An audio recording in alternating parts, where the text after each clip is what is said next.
Welcome to the Benzo Rehab Dungeon, episode 38. Thank you very much for timing that burp for when we started recording. I had literally counted us in, and you decided to do it after one. It is April 9th, 2021. I am joined, as usual, by Danko Suvin from the Instagram handle @DankToLose. And I'm also joined by producer John, one of the new favorites of the show, according to some of our listener. So very happy to have you gentlemen. Yeah, very, very happy to have you gentlemen with me here today. Danko is actually in studio with me, which doesn't always happen anymore, and I'm very sad about that. Readjusting my monitor a little bit there. All right, cool. So we'll start out with John today because he's better. John, how are you doing today? I'm doing pretty good now that I've found out that just a part of the listener loves me. In fact, I guess. Yes. So yes. Doing deeply infatuated with you. In fact, yeah. I think is what they said. And Danko, how are you doing today? I have been better. Okay. Non-specific, but I heard some upsetting news this morning that a certain legendary figure, a prince among men, truly passed away, and I just wanna respond to that with one of my favorite quotes by him. Okay. Which is, I think perfectly embodies the process of how he left this world and also how he lived. Mm-hmm. Right. And this guy wasn't a fan of Nazis, right? No. Okay. Yeah. Are we thinking of someone else? No. Okay. Maybe. Go ahead and deliver your quote. I know he has dick piercings, but the quote is something to the tune of, "Oh, no, that's how Rough Riders roll." I don't think we're thinking of the same person. Oh, yeah. no. Wait, who were you thinking? No, I was thinking Prince Philip. Oh, no one gives a fuck about Prince Philip. DMX is dead. Not DMX, no! There you go. Unironically, Stop. DMX was like my gateway drug into like rap. He was, I think, some people's gateway drug into Marilyn Manson. Maybe. I don't know. You guys remember that song that he did with him? It's not it's coming a to nightmare. the top of my head. Yeah. It's really bad. I gotta say, everybody was like all upset when Marilyn Manson was found out to be like an abusive asshole. And my first reaction was like, of course. And then my second reaction was like, did anybody actually like Marilyn? Like, the only song of his that I really like is actually just a cover of another band's song. I liked a couple of his albums. I haven't listened to them in years for like obvious reasons, but because I'm an adult. But also, this is also the man that like got famous by like rubbing his dick on people on stage and stuff. Right. So like, of course, he is. Very surprised to hear that he's an abusive person. Anyways, we're talking about True King rapper DMX. Sorry, I need to point one thing. I just realized that I'm wearing a Swan shirt as I'm talking about how, like, surprise, this artist that I like is abusive. And also a terribly abusive human being. Oh, really? I didn't know that. Yeah. Well, I don't know anything about swans because I don't. You don't listen to garbage cans rattling. No, he's apparently gotten in some trouble over like assault charges, like sexual assault charge. Yeah, of some sort. That's not particularly surprising. But he also, he has a bunch of songs about like raping a slave and stuff like that. Right, so it's like, I mean, given what I do know about swans, yeah. John, would you scroll down just a little bit? Let's look a little bit at this. Oh yeah. At a far more wholesome character who I believe Oh man. Yeah, I saw some people trying to do the like, and this is valid in a lot of cases where like somebody famous will die, like David Bowie died, and everybody was like, hey, yeah, did we all forget that he's also like a pederast? True. DMX only had like one allegation of sexual misconduct against him, and it was never like. So he's on the same like moral standing as like Tucker Carlson. Right, yeah. I guess so. Given our last episode's deep dive into the Matt Gaetz thing. But can we please, I think we can probably play this clip. I can't imagine that it's owned by anyone. Yeah, but the Chris Red clip, or which clip are you talking about? No, this is a clip of DMX trying to figure out a computer. And it's one of my favorite things of all time. Oh, where is that? I didn't send it in. You can just find it on YouTube, I'm sure. Okay. Sorry, Mr. Producer, to give you some like improvised job. Yeah. But we could probably just use this totally tab and fine. Also, I oh yeah. Can you guys hear me? Yeah, we can hear you. Now, if you were speaking before, sorry. no, but now, yes. Yeah. Sorry, my computer's just tripping me out. All right, well. Oops. Who's the boomer now?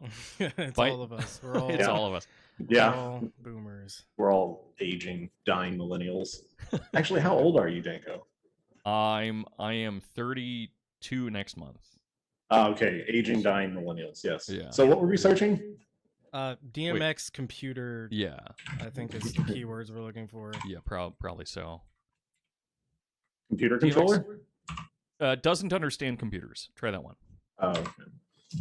Because I feel like DMX could also stand for some nerdy shit that no one cares about. DMX computer doesn't work, I think is fine. Maybe. Yeah.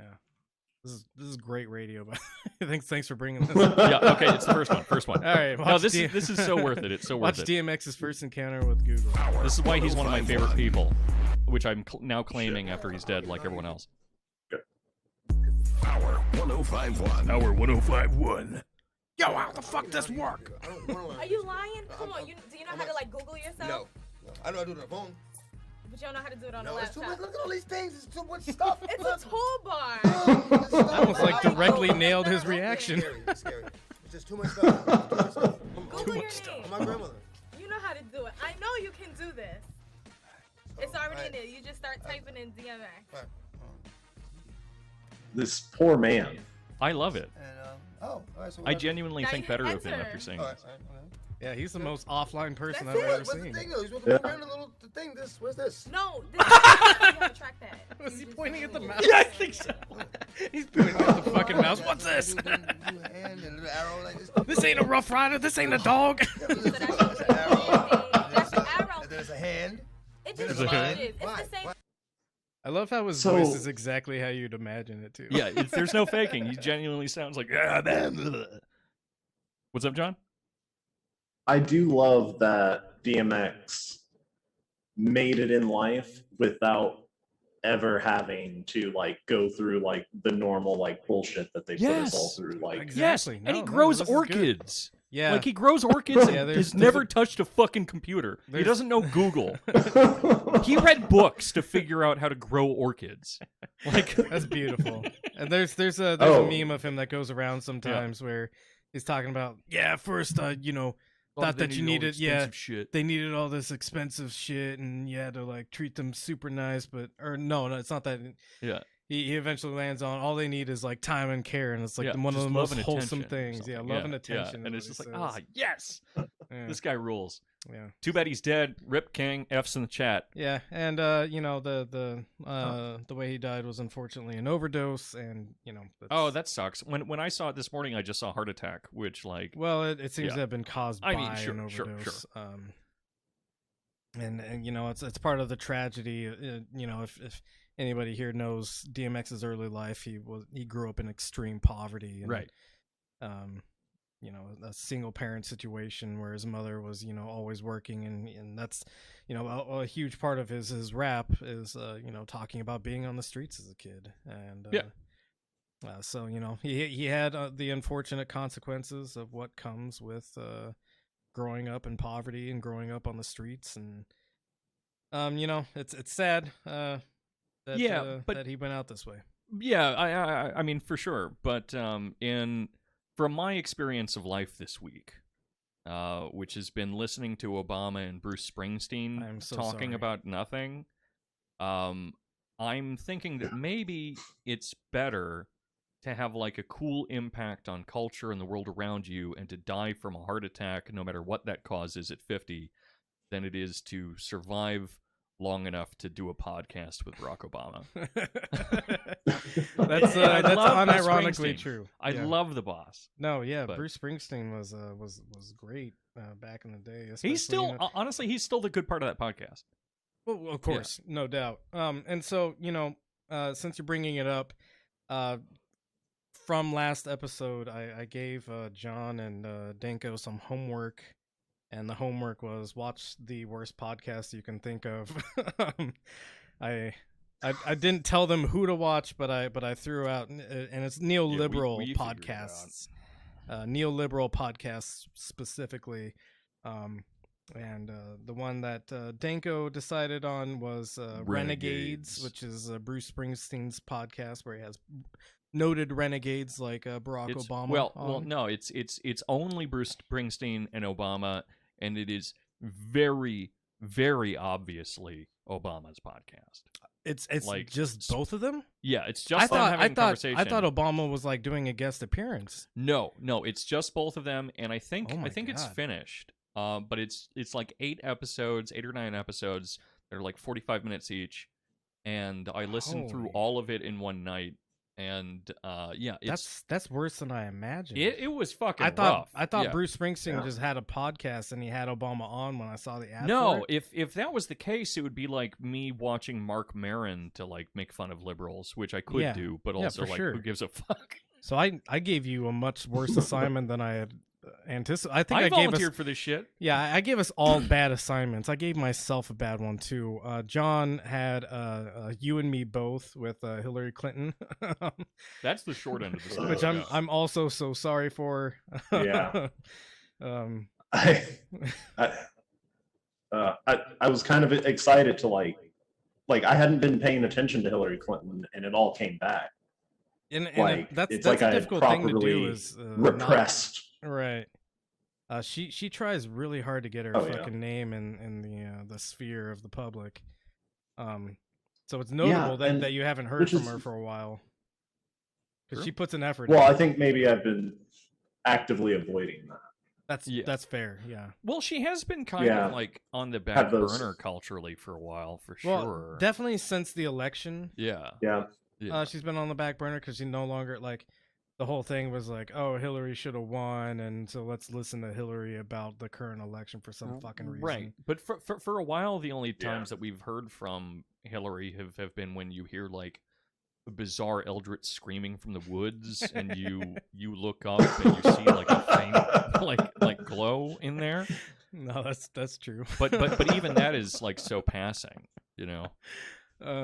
Yeah, and so the Yeah, assignment see- that I gave myself, because I had in the forefront of my mind the Renegades podcast, because I saw that Obama was on it, and I was like, oh, that's got to be terrible. Yeah. And I And- spend like 12, 13 hours a day on Spotify, so it's been jammed down my fucking throat. Right, yeah. And so I keep hearing ads for it. And then the other one that I had on the forefront of my mind was the Hillary Clinton podcast. And then I was like, well, I need one too. And I eventually landed on Pod Save America, which I think gave me better content than both of you guys. Yeah.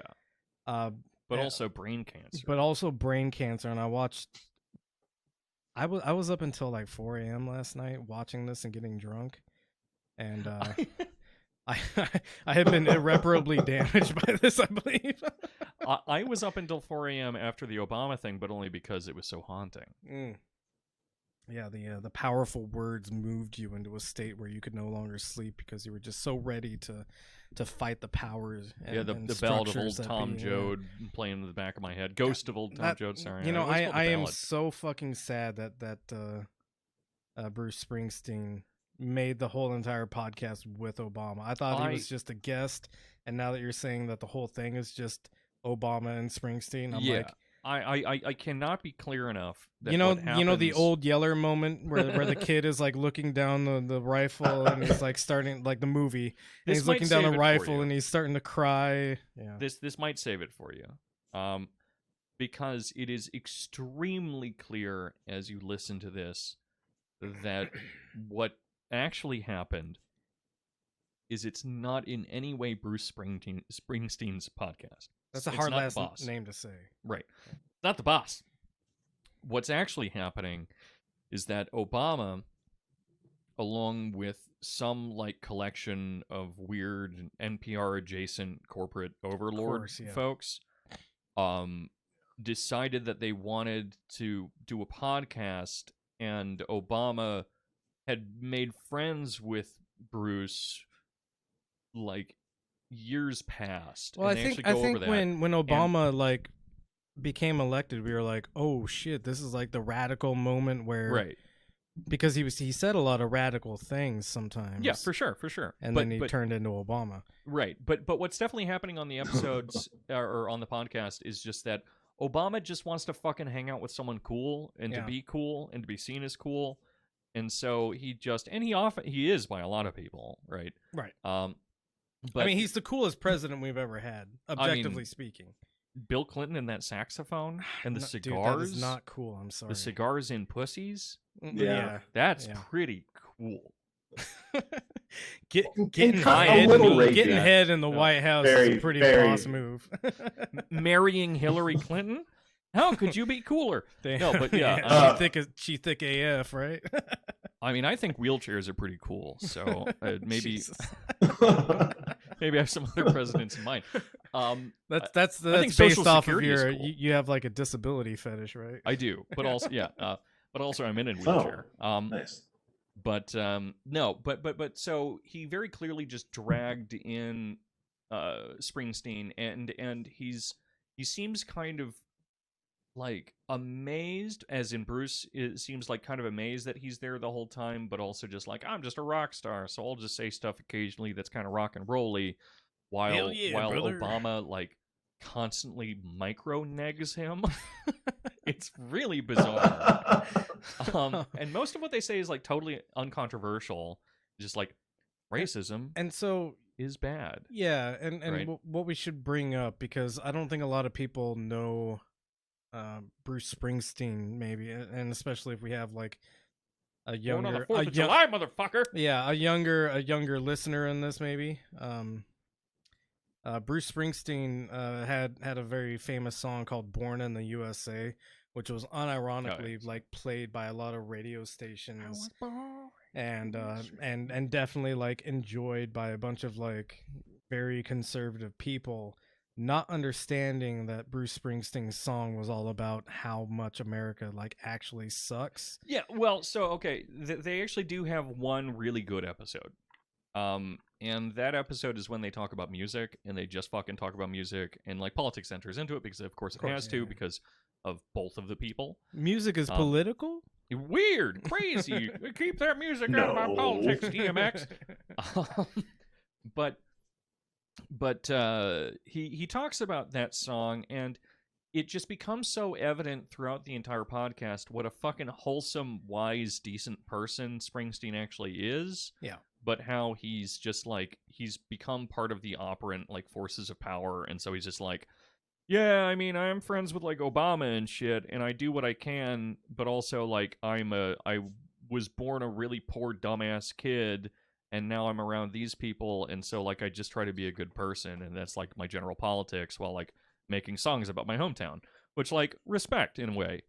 Yeah, no, but, and I like, think if there's something to maybe learn Yeah. from your experience with this podcast is that if you cease to be like an actual counterforce to the neoliberal order, you get co-opted by it, and so yeah, for sure. I mean that's definitely the case. But in when he is talking about their conversation about race, though it doesn't get very deep, is actually pretty decent, and then their conversation about music is really good. But Springsteen stalks my wife and kills her with a hammer. hell yeah, that's rock and roll as fuck. But he talks about that song, Born in the USA, and he makes it clear how like paradoxical his relationship to like Americana and America is, which is kind of cool because I, despite having a lot of radical politics, kind of feel a lot of empathy towards that. For sure. Because like, oh fuck, I love a lot of like weird American shit, and like I am grossly American in a lot of ways, but also that part of all of his songwriting about like living in towns and stuff when he like travels the world, everyone's always singing about like this is my town when they're singing this is my town, right? And so how there's a globalizing effect that goes along with it as well, and so how all of these things about like hating the place that you're in but also hating it because you love it, and that being like an important kind of thing to keep in mind, right? It's like it's any kind of intimate interaction with something that you're very familiar with, right? Right. Like, you nothing is perfect, and so even the hometown that I always yearn for, I recognize that there's shitty parts of it, but it's a comfortable shitty, it's the Right. shitty, more than like I don't know, For like, sure. like I've been to the East Coast, but I've grown up on the West Coast, and I've always been in the West Coast, and specifically like I grew up in the Pacific Northwest, and so I have this very idealized sort of sense of the Northwest and all the freedoms I was afforded, and like growing up in the woods and being able to run rampant and free, and I think about the East Coast and how like bogged down by cities it is, and it just like makes me like. And even though I know that that's not necessarily always true, there's a lot of really rural parts there. But when I think of the East Coast, I just have this envisionment of like the old city that's just gotten way too fucking big, and I'm cottagecore as fuck, and I don't want to live that life. It's really funny that people have that response, because I feel like people on the East Coast seem to think that like the West Coast is just like LA and San Francisco all the way up until it hits Portland, right? Yeah. And so how it is important to like recognize that there are huge like swaths of the coast that are in fact really rural and and different, but like I was saying, in my childhood, like the Spokane National Forest is where I grew up next to, and the Spokane National Forest, I don't know if this has changed since I've been away from there. I've been away from there about like 10, 12 years now. But the Spokane National Forest has like a free camping sort of clause going on with it, where you can't just start a fire wherever you want, of course, but you can literally hike to anywhere you want and just camp in the middle of the forest. Right. And that's not true of like Southern California. So that actually that brings me to the last like really important point that I think primarily Springsteen brought up, but that Obama did kind of touch on, and was kind of the center point of the whole thing in like a positive way. And like I love hate watching and hate listening to things, and so like I'm always really primed to like just hate something when I'm watching or listening to it.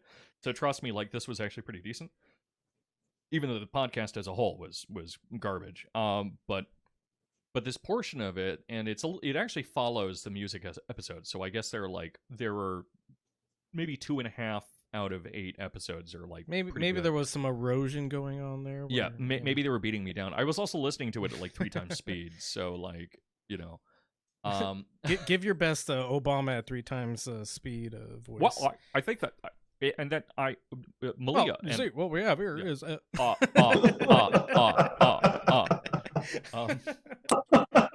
I haven't listened to Obama at 3 times speed, but I think I did a good little. Well, what you see, what we have here is. but the good thing that they were pointing out, and it's such like a basic kind of Americana thing, and like just a general human thing, but it's definitely something that's true of Americans, is this focus on our own like vastness and the tendency that comes from that good and bad, and they don't really put it in these terms, but sure, the tendency good and bad that comes from that is a desire to just try to do the right pragmatic thing for you and your family then and there. Absolutely. Right? And I think that that's a beautiful thing, and I think that the way they were talking about it was really great, but it's also one of the things that makes it remarkably difficult to get any kind of people that are like not fantastically well off. It's especially true of them in my experience, of us in my experience. But of Americans in particular, it seems like, as I engage with more and more people in the international community, but is just this hyper focus on pragmatically just trying to fucking get shit sorted out for you and your family in this giant country that doesn't give a fuck about you otherwise. Yeah, and that's the thing that like makes America beautiful and also like really gross, and also stops like a lot of mass action, but is also one of the things that like inspired a lot of union movements and stuff like that. But yeah, Right. so that's my spiel. And you know, some of what you're mentioning reminds me of not the last Bush president that we had, but his father. Yeah. And you know, I recall, because I was very interested in seeing a while back how like the immigration talk has kind of like evolved over the years. And back when the older George Bush was running for president, you know, they obviously had debates, and one of the debate subjects, because immigration is always going to be a fucking problem as long as we see borders as needing to be closed. Right. A problem. Yeah. Yeah, it's not really a problem, but it's always been a political issue that needs to be discussed. Yeah. But I remember, you know, it was George Bush Sr. was always saying, you know, like, Americans want, you know, the same thing as every or Mexicans want the same thing as every other, you know, family wants, is to make sure that their family is taken care of. And, Yeah. And so like these are very basic fundamental like decencies, but it is interesting when it comes from a position of power that could change that dynamic. For sure. And they don't. And it also has a tendency to mutate into the like really disgusting version of it, which is like, I got mine, you know. Fuck you, got mine. Yeah. Or, I got mine, fuck you, whichever way that goes. Yeah. Really, it's fuck you, I got mine, fuck you, I think is how it generally goes. For sure. Uh, All right. Well, that was Renegade's podcast. also, fuck that name. Yeah, no. Fuck that name. That's why people think it's Bruce's podcast. It's not. Right. It's Obama. Which, sorry, I have to talk about the negging thing. I'm looking over at the sound monitors, and you're like way in the red right now. I gotta talk about the negging. Okay. Yeah, talk about the negging a little bit, Barack, because that's Buddy. interesting. Yeah. It's cool. Why did John respond to Barack? Out of solidarity. Oh, Yeah. okay. Yeah, But, yeah, there we go. buddy, I get it that when you're friends with someone, you talk shit. I can be a little bit of a bully myself. Yeah, I mean, we all. I mean, get it. Not as much Right. on John, because John is a little bit newer, but you and I talk shit on each other all the time. Right. And John and I, when we were friends in the past, would obviously talk shit about each other. Yeah. Oh yeah, yeah. And this is an important part of getting to know someone and of interacting with them, and it's good. It's a good release for everyone involved. And there's something weird that happens when you are doing it in such a mild way that it's just passive aggressive. Because okay, Yeah. so what he's doing, especially in the first episode. Hey, Bruce, Is let's interesting shirt choice there. Yeah, well, it's kind of like that, where it's like you can tell that what it's supposed to be is like friendly ribbing, but the way it comes out, because he's Hey, like, Bruce, I couldn't help but he's- notice that your car is less than $100,000. Notice your dick is 3.5 inches long. Yeah. Exactly. Send your kids to public You got a school. little white boy dick over there. But Sorry, go what he does is he pulls it back so much Yeah.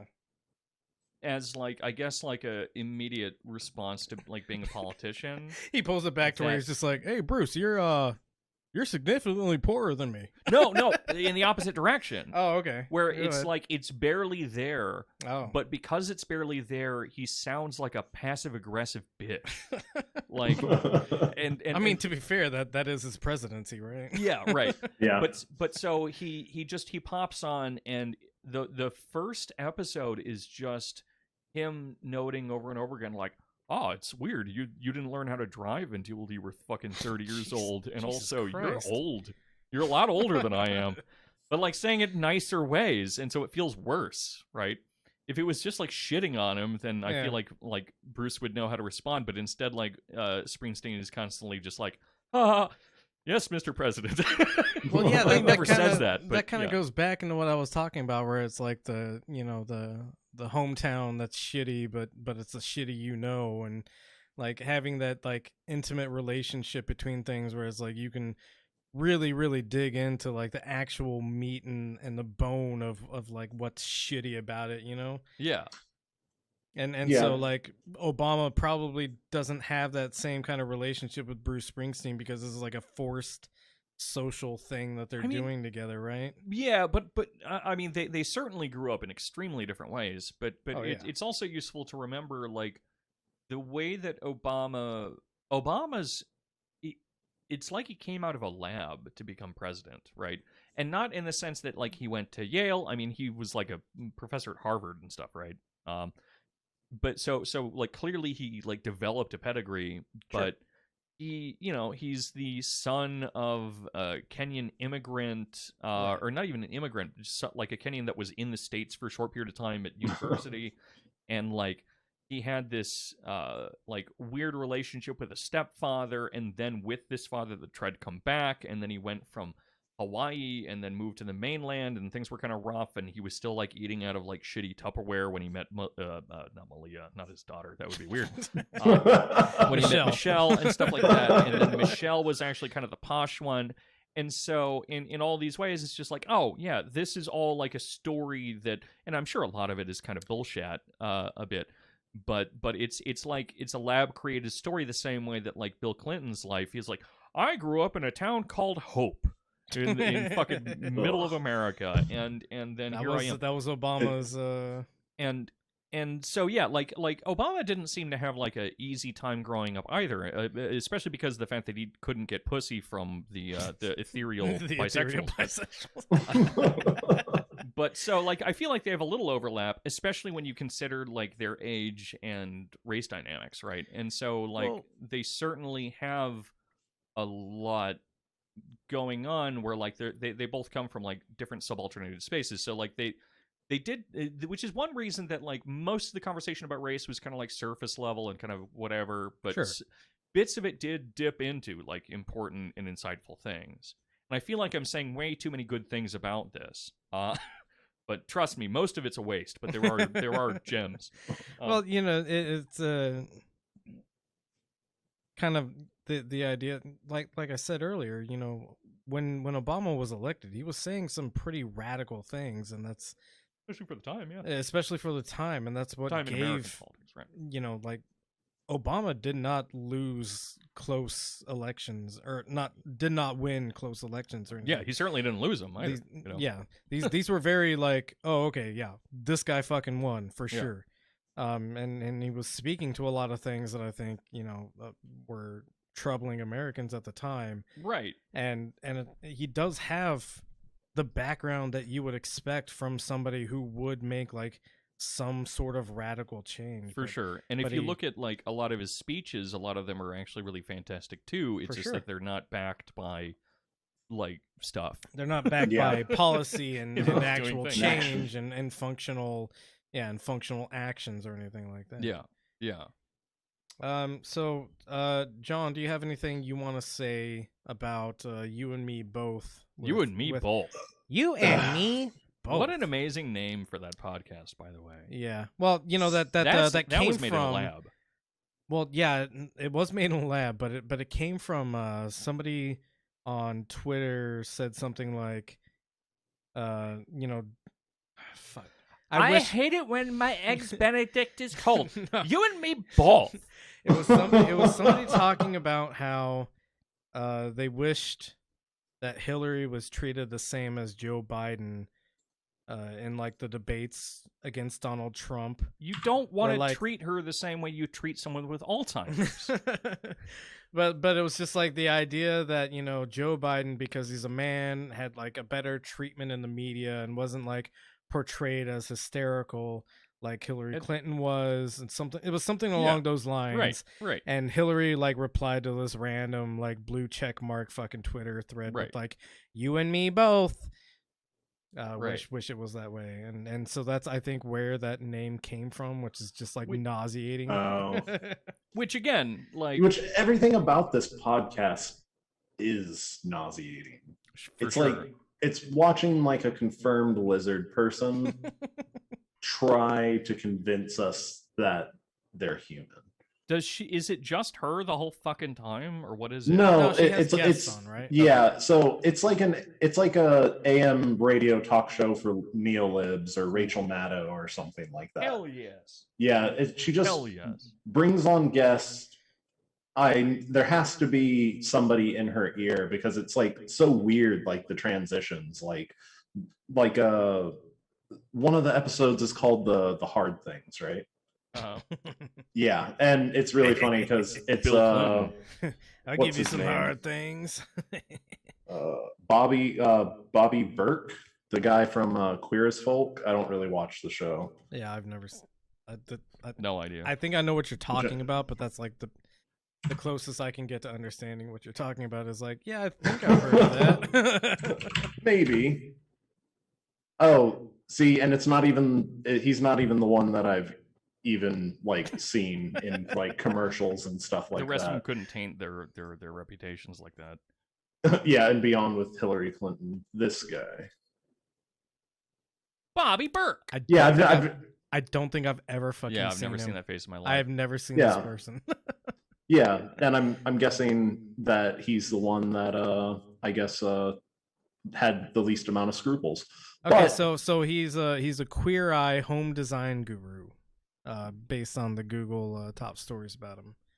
Yeah, and like this whole episode was basically like Hillary Clinton introduces it and talks she is with these certain gay people and a lesbian couple that got married. Hey, it's me, Hillary, here to talk to Bobby Burke, brought to you by Blue Chew. Oh no. Blue Chew, for those uninitiated, is a boner pill company. Boner pills, yeah. Um, By the way, Bobby, if you took enough Blue Chew, you could rail me out right now. and it would be the first time anybody's railed me out in 50 years. No, the I'm joke just is kidding. because I'm just kidding. he's not attracted to women, Yeah, and yet yeah. he'd be able to do it. It has Yeah. Gee, you Oh. made this really offensive. I have a problem. Man.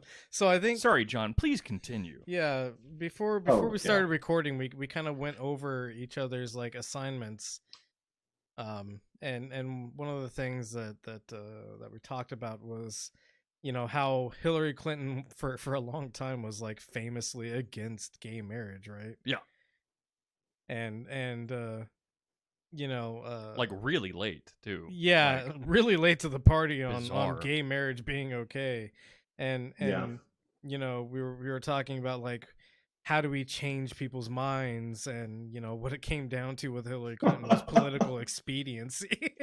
which is crazy because Yeah. like I'm pretty sure that the reason she was against it to begin with was some kind of It was political expediency. Right, like- the Yeah, the other well, 'cause- direction. if Well, we 'cause just find the her and average Bill- of every American. Sorry, go on, John.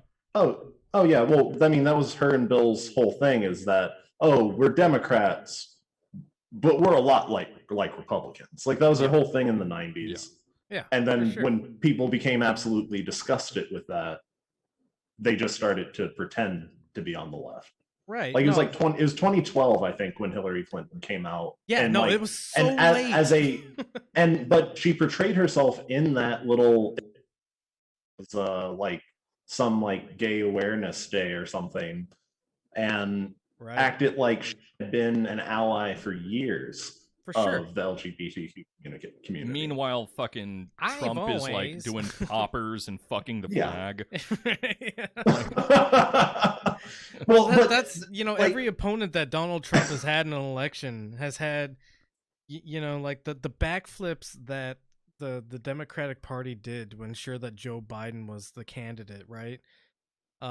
Like every opponent that Donald Trump has had, and the reason these elections have been so close is because like if you really dig down into like the history of their policies, they're not much different than whatever fucking Nope.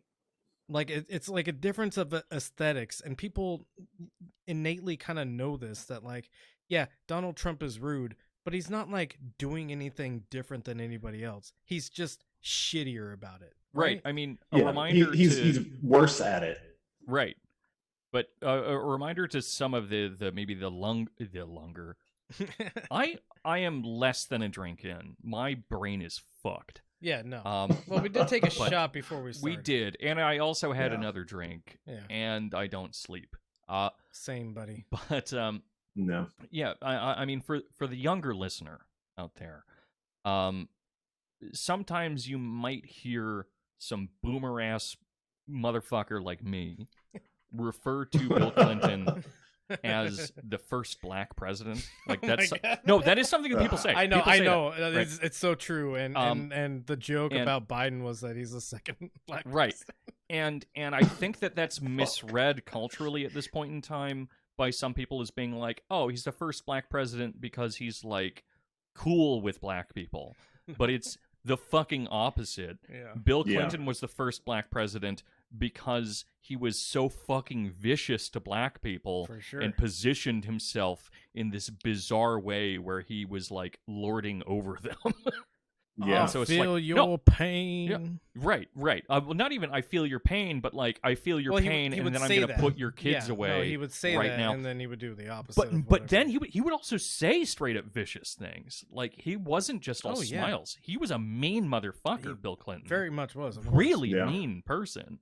And you can see his rage when he's like doing speeches Mhm. because he tries so hard to stay cool, and like admittedly he does stay cool, but you can always see it like seething beneath his skin, especially as he's gotten older, and like a lot of it is just like, you know, he's like constantly vibrating, like me, but he's like constantly vibrating, and like he's like on the verge of like choking, but you can just feel in his words that he just wants to start calling everyone slurs. Oh, for sure. Not even in a for racist sure. way, but also in a racist way. You know, he just wants to be and- mean. He wants to hurt people's feelings. And I think and, that you know- this is why. Go ahead, John. I think this is why like people like Bill Clinton and Donald Trump are more electable than Hillary Clinton, because it's like, you know, everybody's essentially fucking doing mad. the same things. It's just how competent they are at it. But like, I can trust that I know Donald Trump's character. Of Yeah. course. He's a piece of garbage, and Right. at this point we've all like, you can see the rage in Bill Clinton's face when he's talking about Yeah, super predators and shit Right. like that. You know, we know Joe who Biden. Bill Clinton is. it's I- it's I've, like I've been if- listening to Hillary Clinton my whole life, and I have no idea what her true like thoughts or feelings Right. Absolutely. it's are. the Alien movies, Yeah. right? I can draw a direct parallel to this. So We're in the Alien movie right now. we are. So in the Alien movies, there's always someone that's like kind of rude, but like you still know that they're kind of doing the right thing. So that's Bernie, right? So Bernie's Ripley. Okay. Okay. But Ripley wins. We sometimes. never needed to do this, but we needed to do this. And then you see just like someone that's just nothing but a monster. Right. Just a pure monster that only exists to murder and to lay egg sacs in your stomach. And that's of course the Alien. Right. But also Trump and maybe Yeah, I like was gonna Bill say Clinton that's and stuff obviously in a Trump, funny way, right? Yeah, no. And then you have the fucking android Mm. who is there to like beep boop and pretend to be on your side, but you know that they're trying to like choke you to death with a newspaper. What is it? The Waylani Corporation? Yeah, Wayland Yutani. Wayland Yutani. I'm I don't such know a why fucking nerd. I don't know why I combined both those things, but yeah, But- and you know their Well, like impetus Mike. is to maintain the agenda of the Wayland Let Yutani. me tell Go you ahead. why Sorry. you got confused about Wayland Yutani.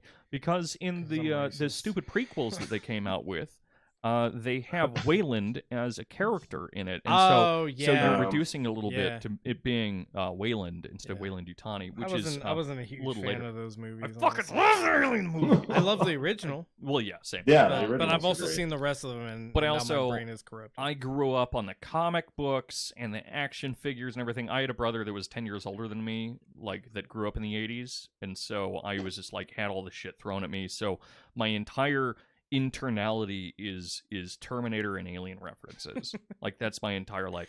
But yeah, so I mean, if you're stuck in a room with I mean, let's say Ripley got shot into space. If you're stuck in a room with the fucking robot and the No, alien, thanks.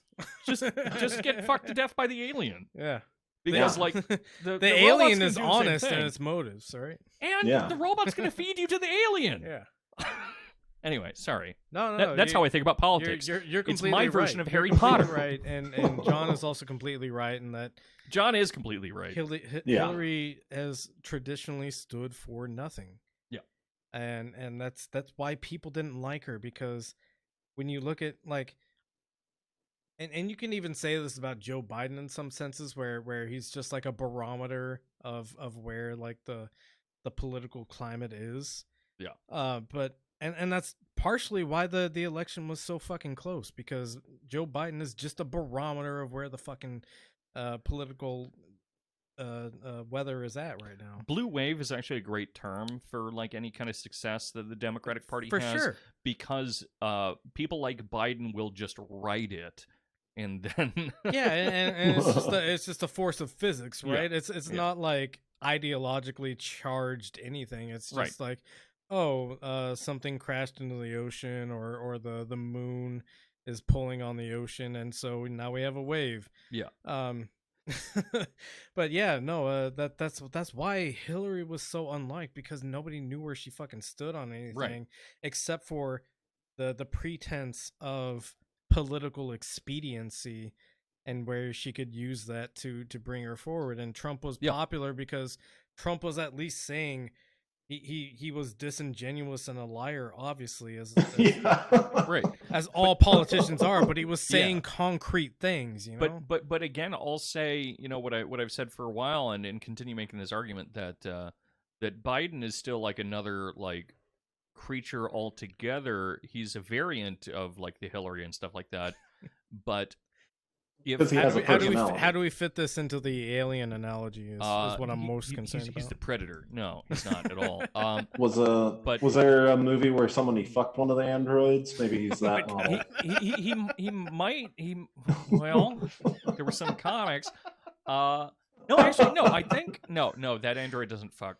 Never mind. It's not a sex machine. But I have so- been designed for your pleasure.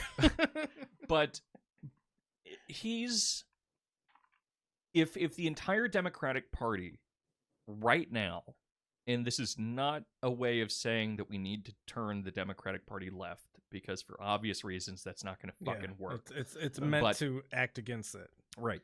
But if a magical Harry Potter spell occurred, like happens with liberalism, and suddenly the Democratic Party turned Soviet, Oh my god! right, just straight up totalitarian Yeah. communist, then Hillary Clinton would have some response time and be like, I don't know about all this, and so would Obama and all of them, but Biden would respond immediately. All Obama is he's not a person. You mean He's- Biden, right? Sorry. Yes, Biden is not a person. He's skin wrapped over the averaging, like an averaging machine for the Senate, right? Yeah, that's what I Like- mean by he's a barometer. Yeah, of exactly, the exactly. political climate. But like I've said it before, where no matter what happens with the Democratic Party, fuck, I keep on calling him his hey, they're best the same friend's person. name. Yeah, they're best friend. But Biden is just going to do that. He's always Yeah, just going to do of that. course. Of course, he's going to do that more as he gets older, and like agreeing with the like Republicans a little bit. But he's always done that as well. Like Yeah. he's always like he's the center rightmost space in the Democratic Party, where he isn't always going to agree with Manchin, Like, he's not that far right, but he's still far right enough that he's going to be like bartering with Republicans the whole time. Well, we But also he's have always on to- the Democrat side. We also have to consider Company man. why Manchin is the way he is, and Manchin Brain is, damage. Manchin is the way he is because Manchin wants publicity. He really does. With a name like that? He's got a man's chin. Oh, I was just thinking of big fancy house. Oh. I know it's spelled differently. But yeah, Manchin is the way he is because it's the same thing as like John McCain before he tragically died and gave Meghan McCain the best excuse she could ever have for any criticism against her. Tragically died by being smote by God. Manchin is now the hot button issue, right? And that doesn't happen in West Virginia a lot, where the senator of West Virginia is like the linchpin of like any progress or not progress. And so Manchin is writing this like everybody's talking about me sort of thing. And you know, of course, all the things that happen with what publicity is are going to happen with Manchin. I swear to God, he's going to come out with a book in like a month or two. Probably, yeah, I believe that. You know, like he's going to have his story told. He's going to profit further off of his position, et cetera, et cetera. And now the entire Democratic Party structure is like forming itself around how do we get Manchin, and then the other one is Kristen Sinema. How do we get Manchin and Sinema to agree to like basic decency? And this is a part of the Democratic Party. Like the Democratic Party is trying to figure out how to appease two fucking people from the Democratic Party, right? Right. But good thing the Republicans do the same thing, right? They don't. They don't. No, the Republicans are much more ideologically sound than the Democrats could ever hope to be. Yeah, and they just like speak out against their own party and then they fall back in line. And then, you know, like... Well, I guess the Democrats do, you know, too, we talked about Matt Gaetz last week, and we'll probably talk about him a little bit this week, too. But, you know, like, Matt Gaetz is completely fucked, and everybody knows it. And so the Republican Party has just, like, abandoned him because he knows... Yeah. They know he's no longer useful to the fucking party, and so they just fucking got rid of him. You know what I'm going to miss about Matt Gaetz? The big head? Actually, yes. I'm pretty sure Matt Gaetz... He looks like a fucking cartoon character. He does. Matt Gaetz is the only person with any kind of public face that has a bigger head than I do. And so it comforted me that he took a lot of the flack away. Just by volume alone, right? By volume. Yeah. Density is a totally different question. But I wanted to make this one note. Sorry, it's a little bit of a non sequitur, but it connects to heads. Okay. But John, you've been a charming and useful and appreciated addition to the podcast. But for your own good, I feel like we should ask for your resignation. Oh my God. And the reason I'm doing that, okay, hear me out. This is humanitarian. Okay. Oh. Yeah. It's not that we don't want you. No, it has nothing to do with that. Because you make us look better, but that's also the problem. Yeah. You make us look better. You see, you have this beautiful head of hair, right? And that's not going to be true in a couple weeks. If you continue on this podcast, you're going to look like Mike and I. Yeah. And you'll start pulling your hair out. And you can stay if you want. I want you to stay, personally. We don't want to see that happen. Exactly, but this is going to be such a huge sacrifice from you. Where, you know, you're going to start off as the cute guy on the podcast, but soon you're just going to look like us. You know, we're a boy band, and John is both the bad boy and the cute boy. Yeah. And I haven't figured out why John is the bad boy. Why? I was going to ask about that, but okay. Yeah. Except for that he's got a more rugged look to him than I think we. Yeah. I'm the weird one. Do I have the most tattoos? You have any tattoos, so yeah, you have the most tattoos. Yeah, I surprisingly have 0. Yeah. Okay. Oh yeah. So we established I'm the John. bad boy. Yeah, John is both the bad boy and the cute boy, Dorian is the weird one. What am I? I'm also the big boy. Oh, the big boy. Yeah. Okay. Well, thanks for taking that away from me. The one that Who makes it am all I in the boy successful. band? You're the songwriter. No one gives a fuck about. Oh, yeah. You make everything work, and then you survive past everyone else, but everyone's just like, fuck off. You just wrote all the songs. Oh man, that hurts. Sorry, buddy. No, that's okay. I mean, I'm the weird one. What is it? Well, you're the weird one and the big boy you gave yourself. Well, yeah, but maybe So- not in a good way. Depends on what's big and what isn't, you know? Well, Yeah. sorry. Woo. Anyway, moving on to wasn't John saying something one more- before I cut him off about one his more- hair? Well, the only I actually did write notes, but I don't want to subject the viewer to that. I don't want them to. No. We have the I viewer don't. and I don't the want listener. their. Yeah, I don't want. And we either subject of them to we subject them to torment as a service. So please. Extemporaneous speech. You know, you don't have to do the notes, but tell us the meaty parts. Give us a rundown. Give us the meat. I came away from that this is not even good to hate watch, and like Wow. the rest of you, I like to abuse myself right. in Yeah, more than a I'm- few ways. I'm But maybe Stefan Molyneux's number one listener. CBT. We're all fans of CBT here, right? Yeah. Yeah, Basically, cognitive behavioral ball torture. I don't know. But if you do want your brain smoothed, I would listen to Dial the Hillary. down even. not lobotomized. That's from the inside. You want it smooth, Sandpapered. sanded down. We got Yeah, some then, 3,000 grit sandpaper here, and And that actually, yeah, that is Hillary Clinton is the 3,000 grit sandpaper of my psyche. man, that's pretty And good. like Jordan Peterson, I think I'm going to probably have nightmares about her. You know what? fucking- I love that. You know how you can fix that? Yeah, I'm like one of the things the guy the Queer Eye guy starts like tearing up at some points in Oh his my interview. God, how? That's Well, great. because he was a bullied gay boy or Okay, whatever. well, Yeah, yeah. So sure. he's talking Yeah. about a genuine experience, and Hillary's probably responding and like, Oh. When you homos Oh, first came oh. on the scene, I wasn't sure what to think. "This is Dorian Oh. talking as Hillary." Just-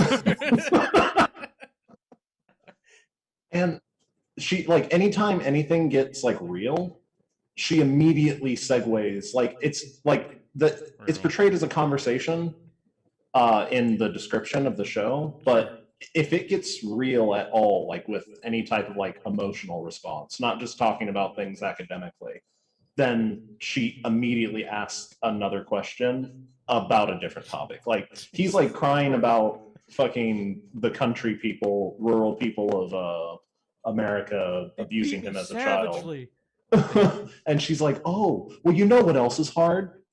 Your job on the show. You do the most work." God damn. And like Oh, so, this is hard like being accused for Benghazi. Yeah, well, Oh. it's like when one of your friends is coming to you with like, "Oh fuck, man, my wife left me, and the Oh. kids all hate me, and oh, I'm thinking of I might have to kill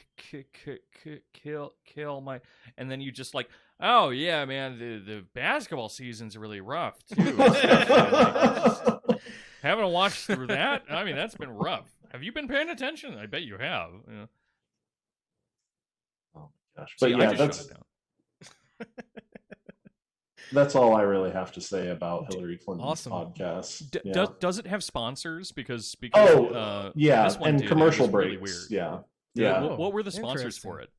Other So podcasts. that they can sponsor us. Yeah, it was like other podcast and I think like an insurance thing or something Oh, like of that. course. Yeah, There were podcast, only- advertising podcast, advertising podcast. That's actually very funny. It's a pyramid scheme. But for renegades. This podcast um, brought to you by. by Pod Save America and Renegades. Uh, But and Chapo Trap House, strangely. refuse. Yeah, right. But Renegades is sponsored by our favorite company, Comcast, Oh Jesus and Christ. and Dollar Shave Club. I think it was one of the shaving clubs. And I just like, oh, because it's a Was it podcast Manscaped? about No, being it probably wasn't manly. Manscaped. I Because, think it was Dollar Shave Club. Yeah, Dollar Shave Um, Club is like the clean version of Right. Manscaped, because I mean, they Manscaped did will mention be like, manscaping. Hey boys, you like your Yeah. balls smooth? They did mention they did have a few jokes about smoothing out your balls. Because it's an edgy podcast featuring Barack Listen, Obama. America. Yeah. Have you ever wondered about why your balls are so rough? So Listen to me. I use Manscaped. They sent me the weed whacker trimmer, and let me just say, Michelle Obama has been quite pleased. I imagine that Barack Obama doesn't Shiny, have a like, whole lot of body hair. Dark mahogany. Yeah, no, Right. he seems to be very clean in a lot of ways. Right? Yeah.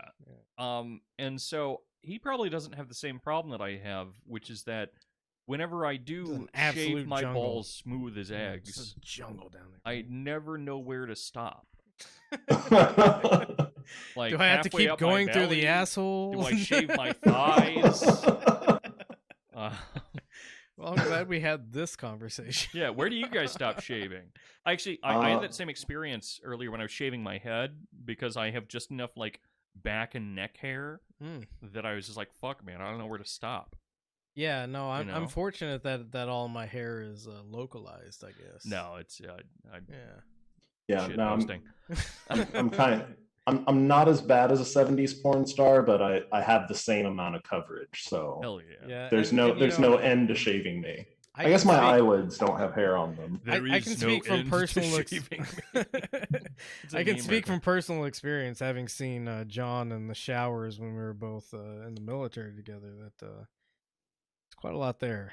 Quite a Yeah. lot there. Yeah. Yeah. You mean hair? Yeah, hair. Yeah, well, Yeah. and also,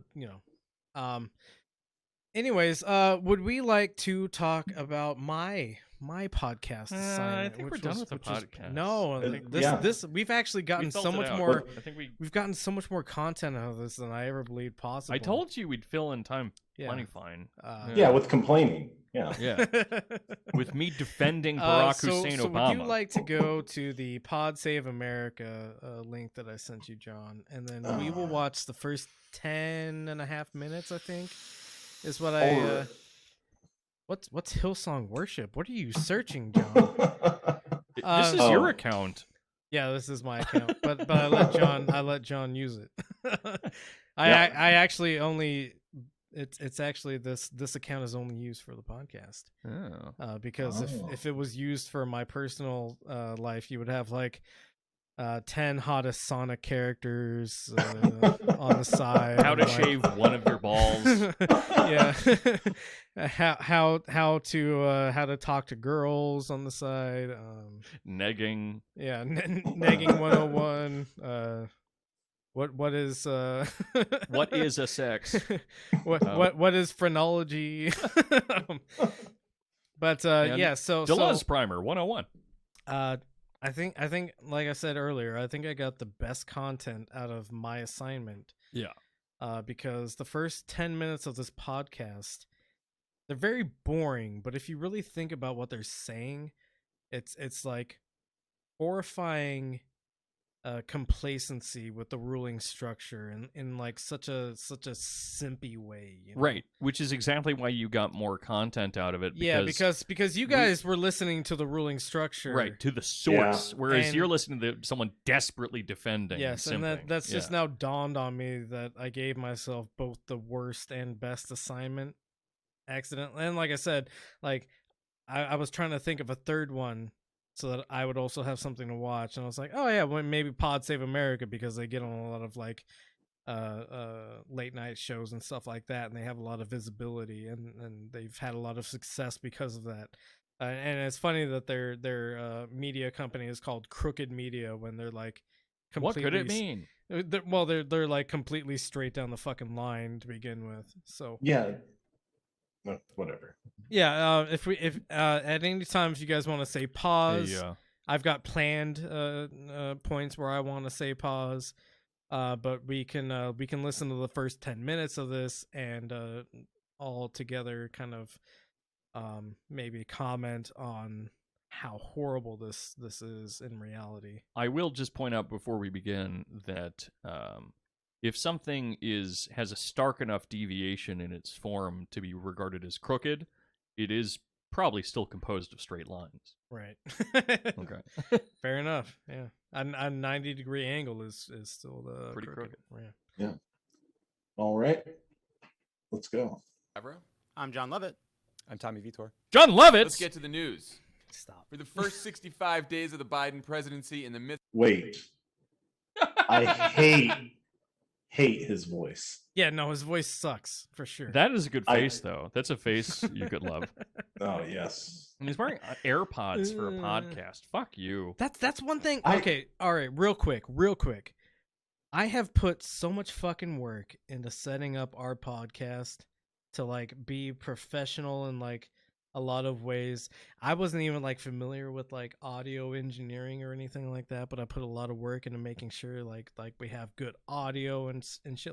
Like our first couple of episodes are garbage, of course, because they have super bad audio. I didn't have all my equipment yet, but like these people make like a shitload of fucking money off of having a professional podcast, and they can't even do the decency of like having a setup where they don't need to wear fucking AirPods.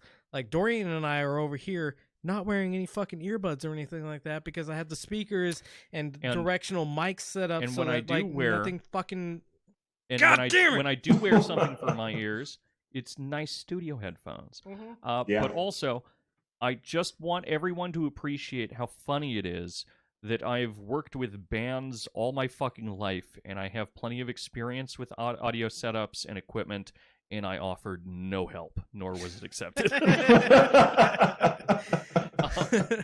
So right out the gate, how dare, like, these people could pay for like professional audio engineers to come into their space and set all their shit up, and they just fucking do this janky ass bullshit where they have to have fucking ear pods in because, they refuse to like learn the functional technology behind how a fucking podcast works. Well, no, it's performance, right? Where I'm sure like everything else that they have set up is really nice, but what's happening is that like AirPods have a certain like social standing, and it also like makes him seem more casual than he is. I don't think it's that. Yeah, I don't think it goes that deep. No?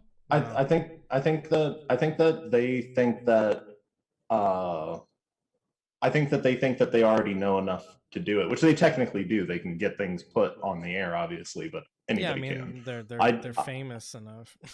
I don't think that they think that they need to put more effort Here's into my defense. their production. Here's my defense of my theory. All right. Look at the way his bookshelf is structured. Some books are pointedly put on their sides. There are pictures randomly pressed throughout it. Some books are made more prominent than others.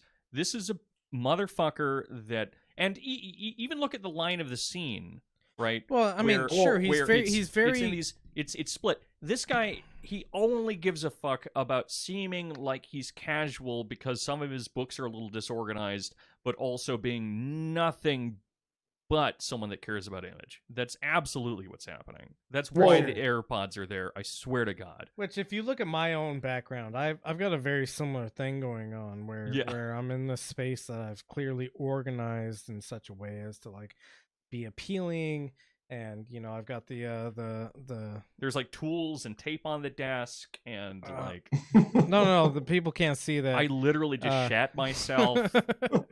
I've got the Camp Benzo background over here. Yeah, but it's all clear that it's performance for you. You're not pretending it's not, right? Like, no, this is my actual space. All right, let's go. Yeah, let's just listen. Yeah, listen to this horrific person. In the midst of a global pandemic and an economic downturn, much of the Washington media has been focused on the biggest story of them all. The questions are piling up for President Biden, who now becomes the first president in a century to not hold a solo press conference. 43 days into his term, no Everyone's soy Biden face. alone at the lectern in the. What up? Everyone soy face. Oh yeah, Dorian wasn't saying pause. He was Oh, shit okay. posting. Yeah. Okay. Go ahead. White House. We see the president frequently holding events about COVID, holding events at vaccination sites, etc. We see him a lot. Are we getting the access for question and answer that the White House press corps wants to see?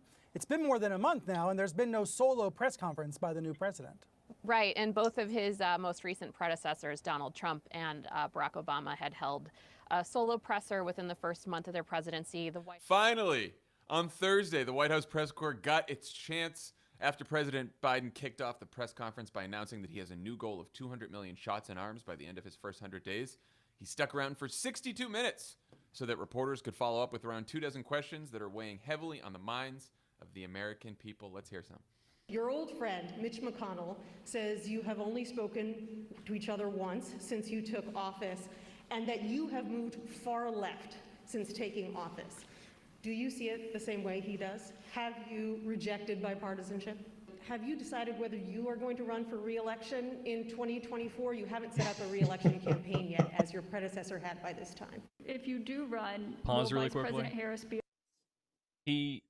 His expression until this question was the same one that my parents give me when I try to explain to them how to like open up Google Docs. Huh? Terrified. Yeah. Sorry, go on. Well, I also do love that. Are they insinuating that he's going to be dead? Do you think that there's no way he could be alive? So the basic gist of why I wanted to watch this is that they don't think the press should ask him questions like this. And blue Republicans. Yeah, and we'll see later on where one of them says, "I've been radicalized. Do we need to have press conferences like this?" What a weird fucking way to get radicalized. Right? So let's continue on. And to be fair, these are kind of dumb questions. But you know, there does exist a usefulness in putting the president on the spot and seeing how he reacts to questions that maybe people are thinking about, whether or not this is like the American public's thought about like what's going on with Joe Biden. There does exist like seeing the reaction in real time when he's asked a question on the spot. These are kind of dumb questions that they're showing so far, but later they'll go into how all the questions about immigration were troll questions, right? Which is and you know, it's useful to point out that the title of this video is "The Press Botches Joe Biden Press Conference." That's who botched it. Yeah. How could the press possibly botch a Joe Biden press conference? The only thing that could happen is Joe Biden gives bad answers, or like maybe they asked some bad questions, but like when they talk about immigration later on, it's just so disingenuous. Maybe the whole press box shit their pants. Yeah, and the other thing is that they specifically avoid like all of his like this new bill is like Jim Crow talking about Jim Eagle. Like they specifically avoid all that shit. Every journey starts with a step. Yeah, every 1,000 miles. Every journey of 1,000 miles starts with the first step. But this is a slightly off topic. It's on the topic of pod save. Okay. But why can't people get radicalized in normal fucking ways? Right. Just put on like a spike vest, start a punk house in a commune, and collect fertilizer. That's what you should do. That's what normal people do. That's how normal people get radicalized. Yeah, no, this is gonna like I said, we'll watch until like the 10.5 minute mark. But you're gonna hear some things that you wish you didn't hear, I think. Hell yeah. So please continue, John. On your ticket? Just goatsy. And do you believe you'll be running against former President Trump? Oh, come on. Tommy, the Columbia Journalism Review wrote that many of the questions showed that, quote, the political press is more concerned with novelty, spectacle, and contrived outrage than with transparency. Fair? Yeah, I mean, it was bad. The questions were very redundant. Some were vague and confusing. The immigration question. On the AirPods! Adopted. Yep. the They all have Republican AirPods. framing. Yeah. Like I thought Biden did a pretty good job, all things considered. He seemed pretty at ease and comfortable in the job, and I thought made a compelling case for infrastructure. All you need to do to become like a popular center lib podcast person, And look at his background. He has it's the because sound he's really deflecting. like cheesy and like semi-professional. I'm telling you, this is all aesthetics. It's like it's professional enough to get it done, but then like we're gonna be a little funny. We're gonna have a Life's a Beach poster. We're radicals. Life's a beach, and then you die. Hey. but apparently, all you need to do in order to like become popular in these spaces, outside of being like a sycophantic fuck, is to just have like high cheekbones. I think. Oh, okay. They do both Which is have high interesting cheekbones, because my Native just American jealous. heritage is giving me pretty high cheekbones. I think. Get them higher and be white. Like my cheekbones are here. You know, like they're like I can't see directly you. under my eye. I can't see you. Well, it's because I'm fat. That's why I can't see you. No, Anyway. yeah. That's why you can't see my cheekbones clearly enough. But they're Mike, they're I think you have very nice cheekbones. Thanks, bud. Continue, please. Say something Sure, nice about me. but that was not what folks wanted to ask him about. I mean, look, it does bring you to a larger question about the value of these kinds of set piece events. During the Obama years, there was a conversation about how to update press interactions with the White House, with the president, the White House briefing room, and the press secretary. Those didn't really happen. Those conversations didn't continue during the Trump years because he was so abnormal. He loved shouting lies over like helicopter engines, and they basically got rid of the press secretary's briefing for years at a time. And so, you know, Biden wanted to get back to normal, but like clearly there's a lot of room for improvement here. I saw reporters complaining that Biden didn't make news as if that's his job, right? I mean, I would actually argue he did make news about both vaccines and Afghanistan, but okay. Pause really quickly. It was all Actually, that's a perfect place to pause it because, and I promise I'm going to stop shit posting in a second. I'm in a weird mood tonight. No. But, Please shit post. But we're doing a shit post night. Fair enough. This guy exclusively has the expression of a kind of drunk guy giving that dead-eyed look before he tries to kiss a girl, where he's like standing there in front of her for like 10 minutes. You know what I'm talking about? Yeah. But the girl he wants to kiss is Joe Biden. Yeah, the girl's Joe Biden, and Joe is just standing there being like, "Yeah, I'm so glad that we're friends, and maybe I should go home soon." And he's just like, and then afterwards, of course, he doesn't do it, and then he texts her the next day saying like, "Oh man, all night last night I was just thinking about like trying to kiss you." And Perfect again, the expression. girl he wants to kiss is Joe Biden. Yeah, this isn't weird. This is politics. Yeah, this is politics, baby. Continue, John. also a reminder that Republicans can bully the press corps He totally into dead-eyed. focusing on whatever issue they want. They made it about the border. They made it a crisis. They made it about this is a political They problem made for it a Biden crisis. with no Fuck you. context Yeah, or please history. pause. And that does not lead Fuck to you. Okay, so later on they're gonna say some really really damning stuff Fuck about the idea of the border being the border It's a crisis. The border crisis is real. It's a man-made crisis. It is a real crisis. What they don't like, and what we'll hear later on, is that Biden is just going back to the old way of how the border is run, which is still bad, and they don't ever address that. And let's keep listening because it'll make itself clear. Do like an honest conversation about a tough issue.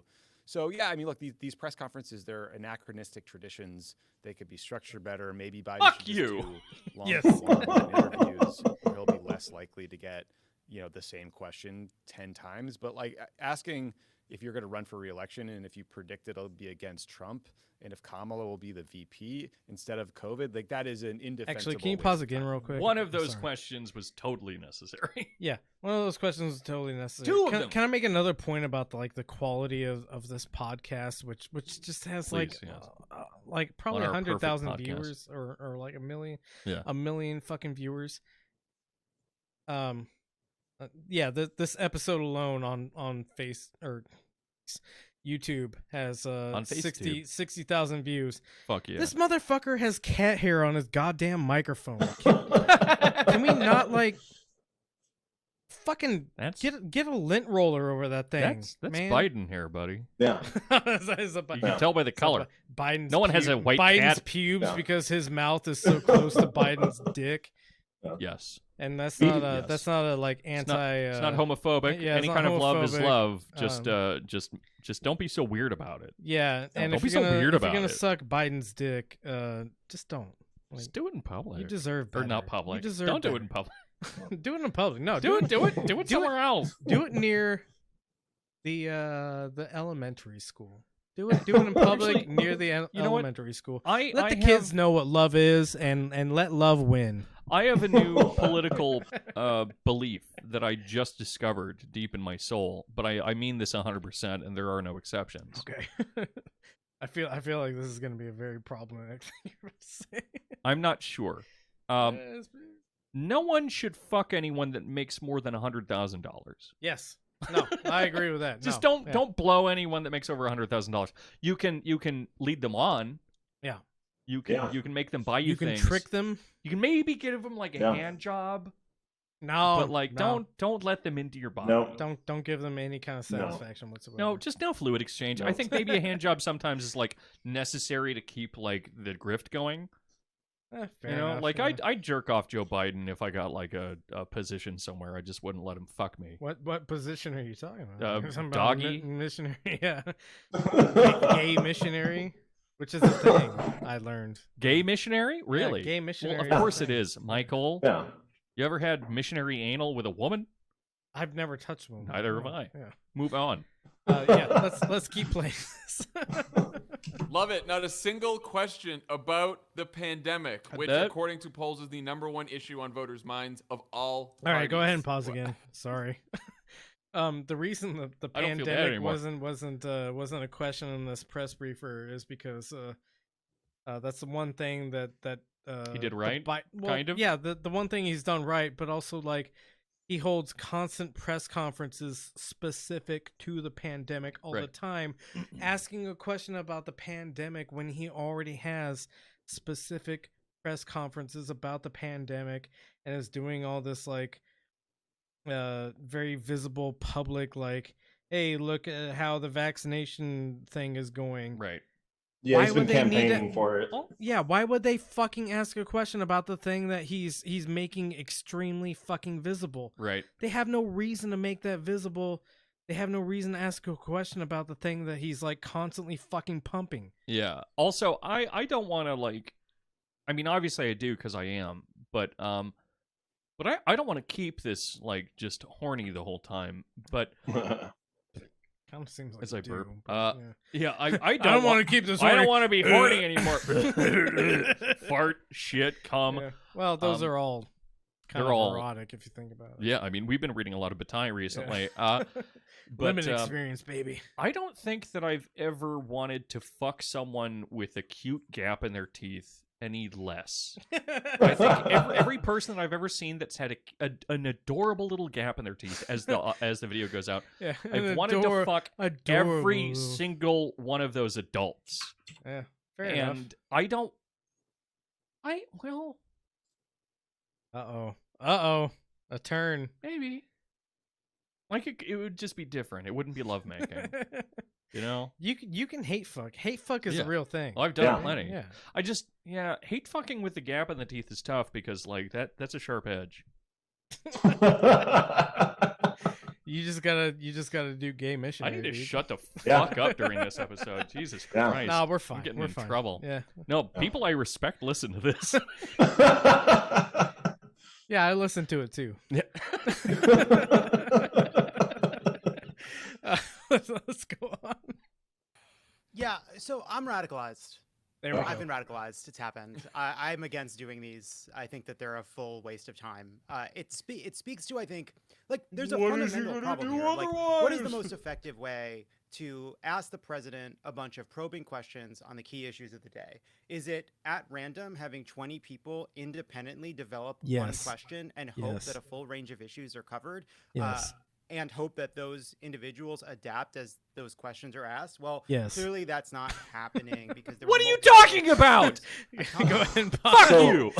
So His radicalization is that the president should not be asked questions like this anymore. That's his radicalizing moment is we should just never question authority in real time. You know I'm so radicalized that right now I believe the power structures that be should never be questioned. You know the whole historical Well- thing that tends to occur where, like, when communists come into control, they kill all the anarchists because they're like, yeah, you were on my side, but not really. Yeah, which is a real thing. Totally. Like, genuinely real thing. Yeah, and the and libs just- are going to do that to all of us. Yeah, and These are I would Soviets. just like to call out. I would just like to call out tankies sometimes because Yeah, fuck you. They treat anarchists that say tankies want to kill me just the same as anybody else as weirdos, and it's, to be fair, yes. yeah, I am a weirdo, but at the same time, I am completely justified in saying that as a person who mostly opposes any kind of power structure and wants to, at the very least, criticize power structures that exist. And again, I'm working on this video about George Orwell. You know, like, yes, the Soviet Union was not the communist dream we all had because it wanted to kill everybody who was against the state. Yeah. Yes. Yes. And that's yes, completely yes, it's completely yes. fucking valid that For sure. anytime I say, yeah, as an anarchist, I'm not aligned with tankies because Yeah. tankies will kill me at some point whenever they gain power, if Yeah. they can gain power. To go back to that, like, that the boss type of Americana, boss. I just want you to stay the fuck out of my life, but also please give Exactly. me medical care. Right. I don't know, Like- do your fucking Yeah. job, like, take care of people. Like, give me the ability to be well yeah. and live my own life, but And then please fuck let off. me live my own fucking Yeah, life. please don't take my life.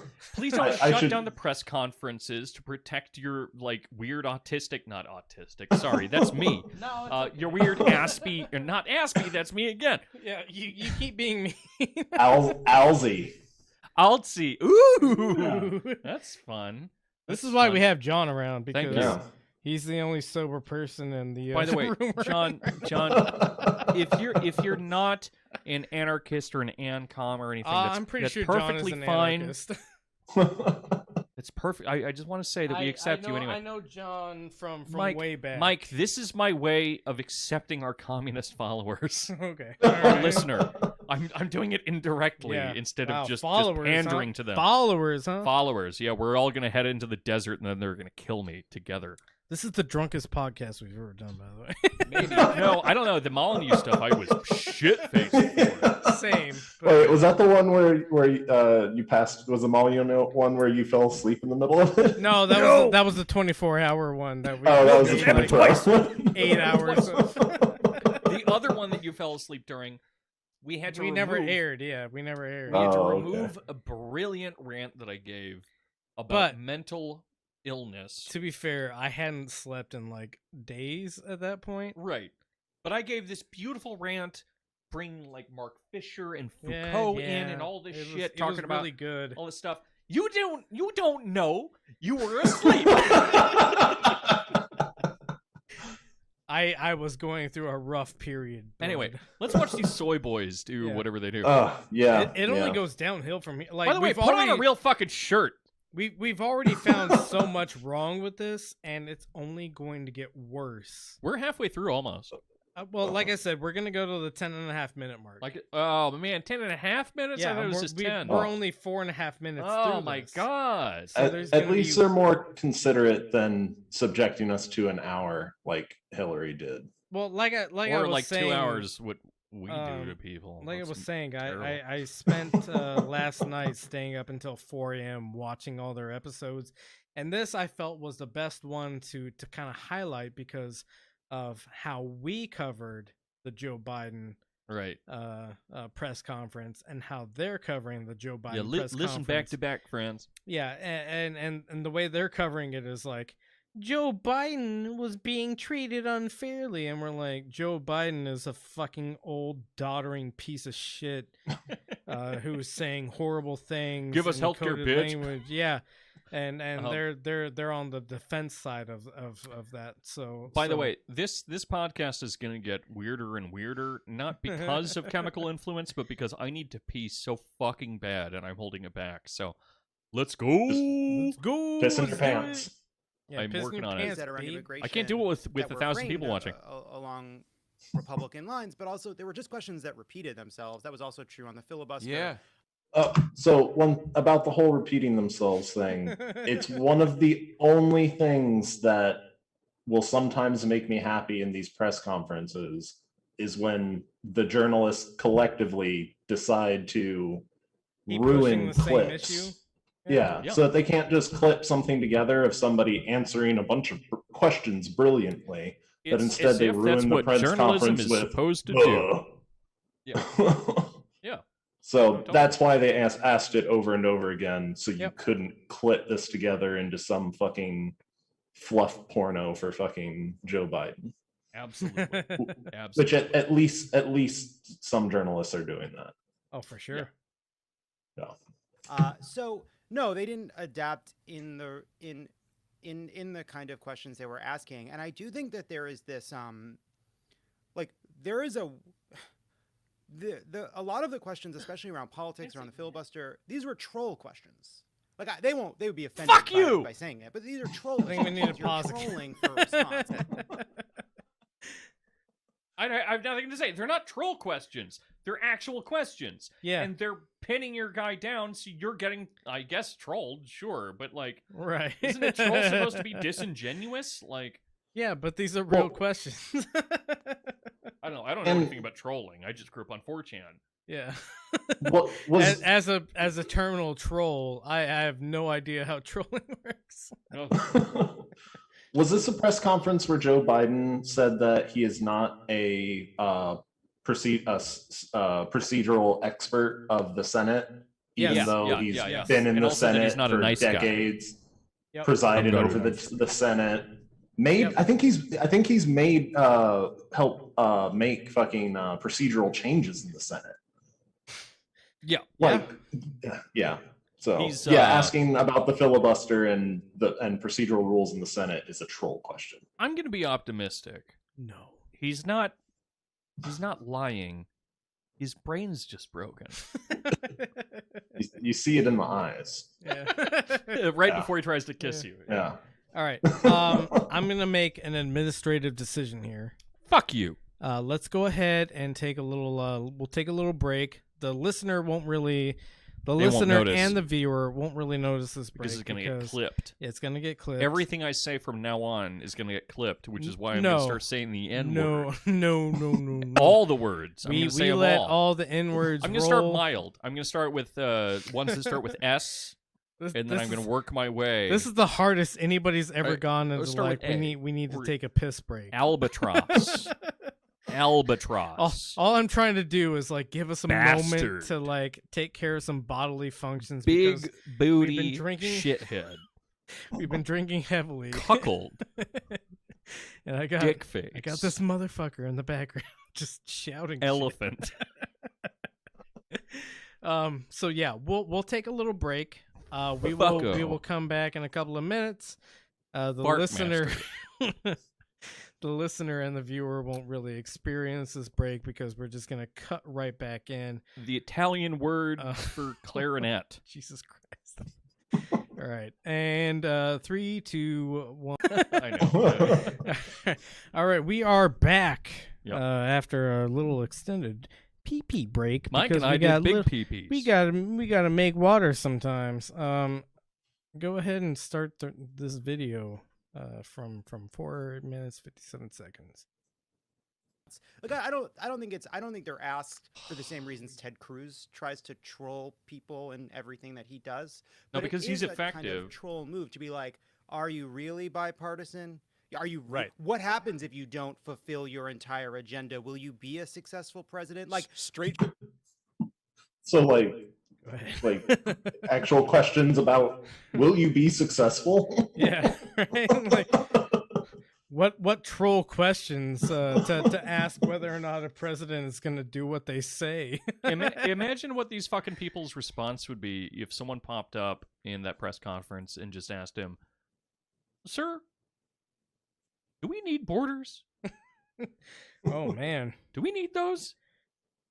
Their fucking heads would explode. They'd be so enraged by what a troll question that is.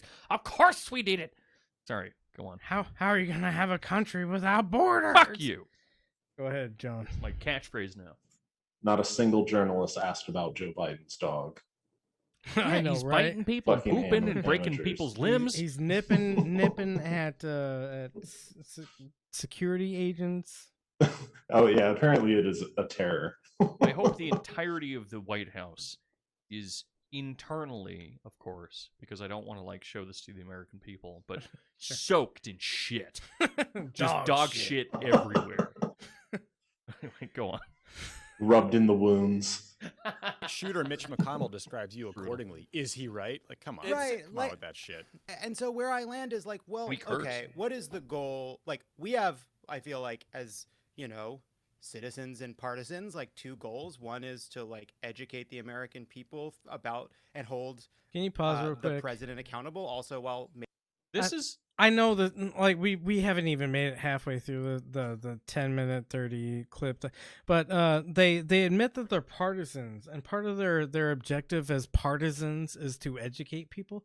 You can't be partisan and educate people at the same time. I disagree. No, fuck you. Fuck you. But Fuck you. obviously I disagree in a way that I think ultimately leads to agreement. I right? disagree, but in a way that's intellectually No, superior. but like I absolutely am a partisan. Yeah, I thought like, you- in my own way. But like, yeah, fuck you. No, I'm absolutely a partisan in like some sense, but I'm still like trying to be like genuine or honest about most things. No, yeah, sure. Like there's a point to partisanship, but when the partisanship is based in something like Joe Biden, like so these guys are, per my understanding, at least in part, if not all, ex-Obama staffers. Yes.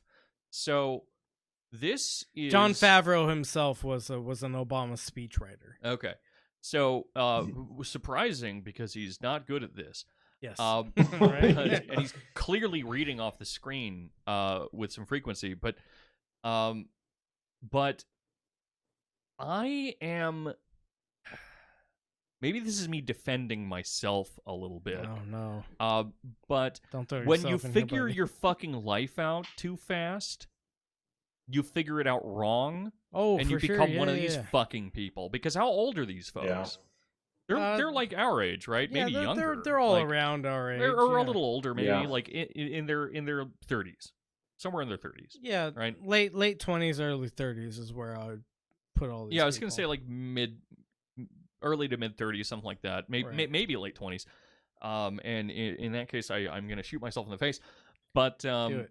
but when you figure your fucking life out that fast, and I've seen this in like these really really important universities, when people like just work all their fucking life to like do everything the right way. Do you mean to tell me that credentialized institutions maybe produce bad people? Yes. Yes. Okay. So, Yes. So what I think you're saying Mhm. is that we shouldn't just socialize prosperity. We should also socialize pain. And Yes. we need to give these affluent kids that keep making these wrong Wedgies. decisions. They got to be poor. We need to give them wedgies. No, but an anecdote from my own life, a vague anecdote. I'm not going to say anything specific, but That one So- time that you and the priest. yeah. Never yeah. mind. Go ahead. Go ahead. No, but so I got, because I have brain worms and need to puff my chest out. I got English degrees from the two universities that were tied for first in English in, depending on the list you look at, either the world or the US, right? And that has nothing to do with my own skills. In fact, I still suck just as much as I did before. But the people I was surrounded by, especially the younger ones, especially in the graduate program, where they went directly from their fancy high school to a fancy BA to the fancy MA or PhD, and they went directly from one thing to another, doing everything quote-unquote right, and experience no life in there, are the same people that end up getting these fucking jobs, and they're also the people that have the stalest, most fucking boring bullshit takes on any piece of literature or philosophy you have ever fucking heard in your life. They are boring, shitty fucking people. Almost exclusively. Like, there are a couple that are cool, and, like, they don't have those takes, but some of them do. But when you do too much shit right and you start your life too fucking early, you become one of these monsters. So take your fucking time and drink a beer and fucking relax. And fuck up. Fuck up. Fuck up. Yeah. Get a job. Like, Yeah. don't get a job. Live in an anarchist commune with your spike vest say- and your I'll say- fertilizer plant. I'll say, as an engineer, kind of building off of this conversation, as an engineer, the like most things I've learned, or like the greatest teacher, is when I've engineered something and it's not gone the right way. Yes. Yeah. And Yes! I've been like, oh fuck, why didn't that work? And then I've had to like really examine what I did and what I thought, and I've been like, oh yeah, I missed a mark here, and fuck. Right. Apart from a couple genuinely amazing teachers, which are still few and far between, though I respect almost all teachers ultimately. Sure. No matter what level of teaching that they do, most of the learning and progress that I've made has been made through just fucking up. Yeah. You need to fuck up to become a person. It's not like any of the fuck ups I've had have been like, oh, educated engineer would have spotted this. It's been like really obscure sort of stuff where it's like environmental sort of things. The humidity here is made of this, and the dust happens to be made of this. Exactly, And so, like things that are outside of like the lab experiment of what engineering is, or what even right. Like if you're talking about English, like what conversation is, or what linguistics are.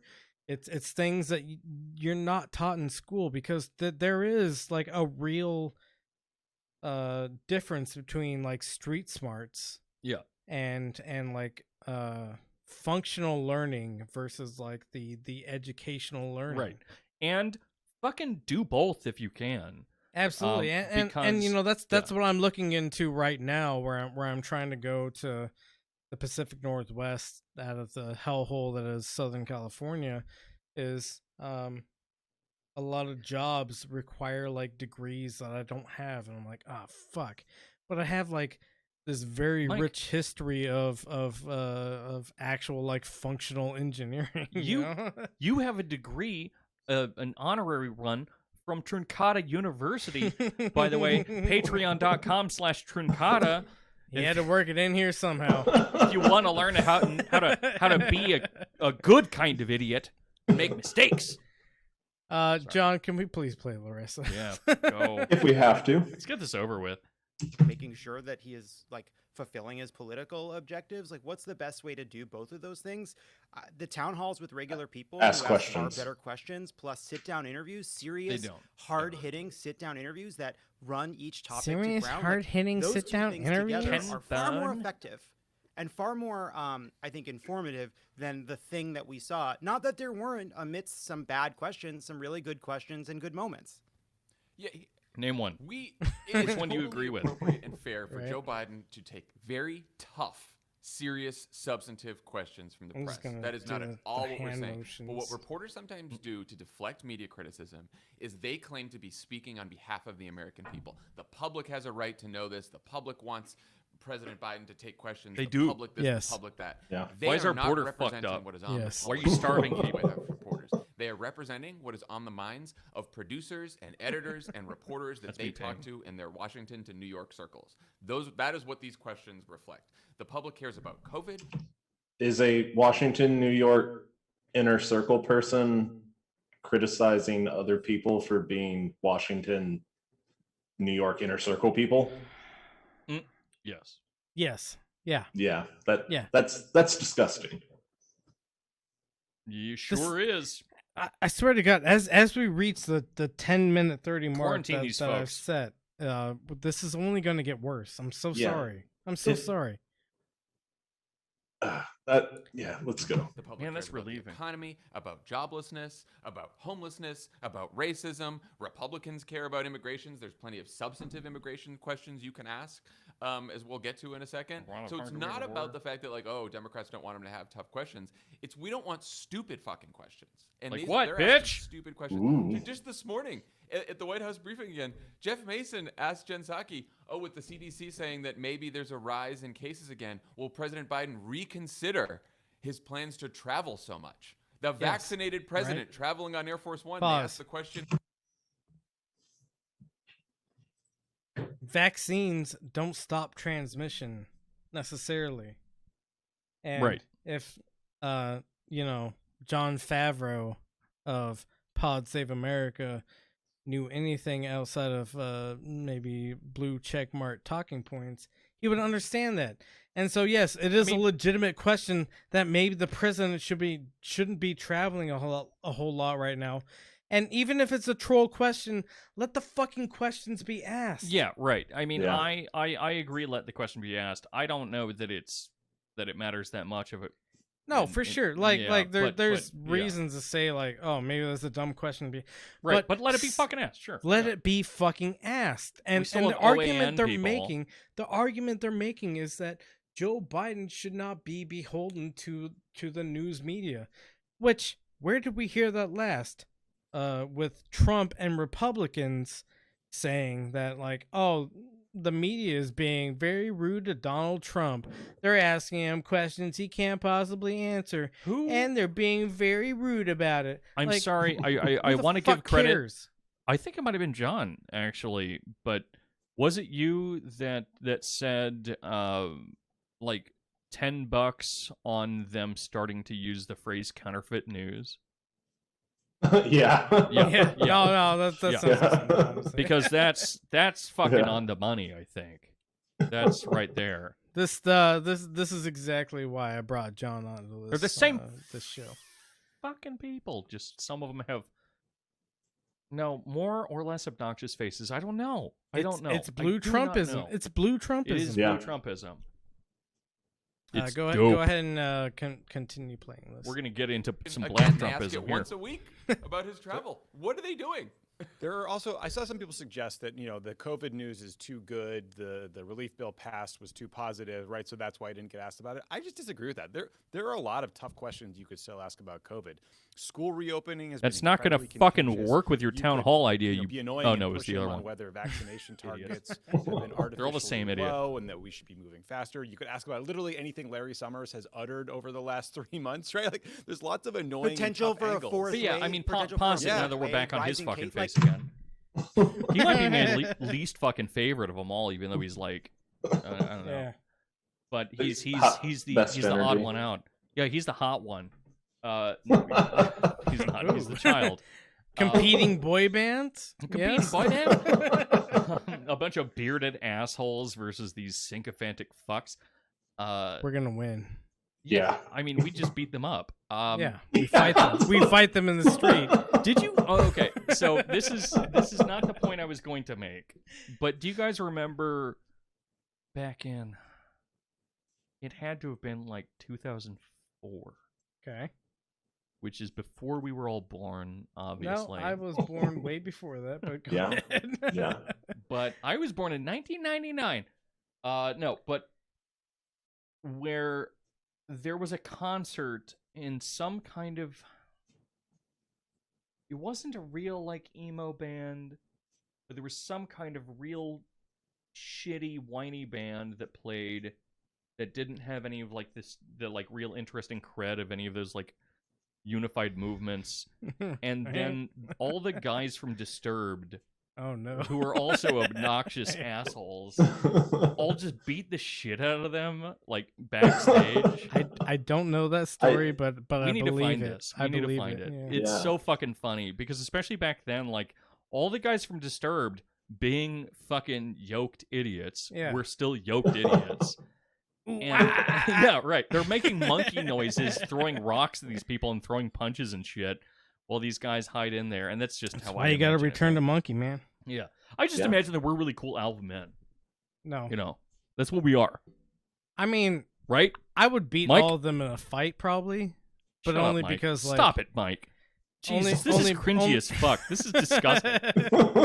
Only because I don't have any like self-preservation. I'd beat him in a fight just because I'm a big, muscly man. No. It has nothing to do with that. No, you're talking for you. I'm talking for me, bitch. I have no self-preservation, and I would win because I'm too crazy, and I'm literally the Joker, baby. Yeah.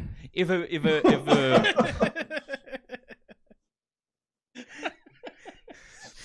If a staff sergeant were to walk up to me and start yelling at me, I'd punch that motherfucker punch him up. right in the mouth. Right. You could bring me into any MMA fight, because you know what happens to me when I get real fucking angry? You just have to get my daughter in the ring, because as soon as you threaten my daughter, I go fucking blind with rage. I don't mean to make a big deal out of this, but like, if put in the position where where I was losing, I would suck their dick so hard that they wouldn't be able to fight me anymore. Man. Yeah. I have a multiplicity of defense maneuvers, and I will go down any road. I just have to point out that a lot of the stuff that we're saying during this podcast might come off maybe as homophobic in a weird way, but I had a boyfriend in high school. Yeah, we love him. Yeah. Fuck you. And he was hairier than me too. And we're three guys who have all seen each other's penises. I did. Have we seen each other's penis? I haven't seen Danko's penis. You want to see it? Well, we'll take care of that later. Could we please continue with Pod Save America? Pod Save America. Oh God, I hope certain people don't listen to sorry. I got excited at the prospect of receiving dick pics. They're on their way, dude. Come on, I can multitask. The prospect. I can stroke and take pictures. I can pod and send them. There's a host of inflation concerns. There's so many legitimate topics. Do you think you'll face Donald Trump again in 2024? That was embarrassing. Good fucking question. That was an embarrassing moment for everybody. Because you don't take him seriously, which is why you win. You fucking idiots. What if Trump becomes president again? He will. One day. He's going to be a brain in a jar. I would just like to point out that we made it 5 seconds before pausing again.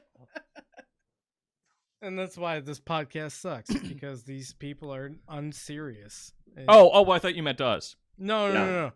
Yeah, by the way, this podcast sucks. Fuck you. Keep listening. We only made it 5 seconds before we paused again, because this podcast is such a fucking nightmare. Yeah.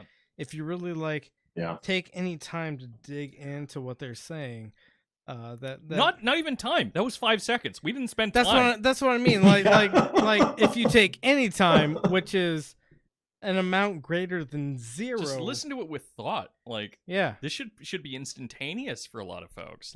Right, exactly, and that's why I feel like Mike, you're a fucking idiot. All right, you're thanks. wrong. That's why I feel we all got our assignments for the week, which was Renegades for you and you keep saying assignments. I did this to myself. No. These were assignments. These were assignments. And then you and me both for John, and then I gave myself this, and I was like, oh fuck, this is rich with the most horrible neoliberal takes that we could possibly imagine. You want to start a podcast? Yes. Get away from this shit. This is abusive. Yeah, He's taking a lot my of Fridays are going to be open soon. For the pain I throw upon myself. How are Saturdays around 7 p.m. for you? Damn. That seems very similar yeah. to Fridays around 7 p.m. when we record this. By the way, you want to be like my best friend and lover? Damn. Yeah, we can. Yeah, we can move into a hovel together. No, I'm into LDRs. I don't want to get touched. I just want to know that I could be if I wanted to. You know, like I could spend like a couple $100 to get a plane ticket, but I won't. And that also makes you like me more. You know, because I'm like. Distance makes the heart grow fonder. And you're like, oh my god, Dorian, are you gonna come visit? I'm like, I have a surprise for you. I got a fish sandwich today. Anyway, move on. Please. Discourse failure to ask a single question about COVID-19, the most glaring omission of the press conference came from the president himself, who neglected to call on the Edward R. Murrow of our time, Fox News' Peter Doocy. Per usual, the network and their star White House I don't know why I thought a real criticism was coming. Nope. Now, of course, Joe didn't take any questions from our own Peter Doocy. Not a shock there. Naturally, none of the other reporters even dared to. It's because he only calls on people. And go ahead and pause for a second. He didn't call on any of the dogs in the audience. He's not going to call on Doocy. What's going to happen is actually person. kind of a legitimate criticism. For sure. Yeah. In which the president had like a prepared. I'm not a speciesist.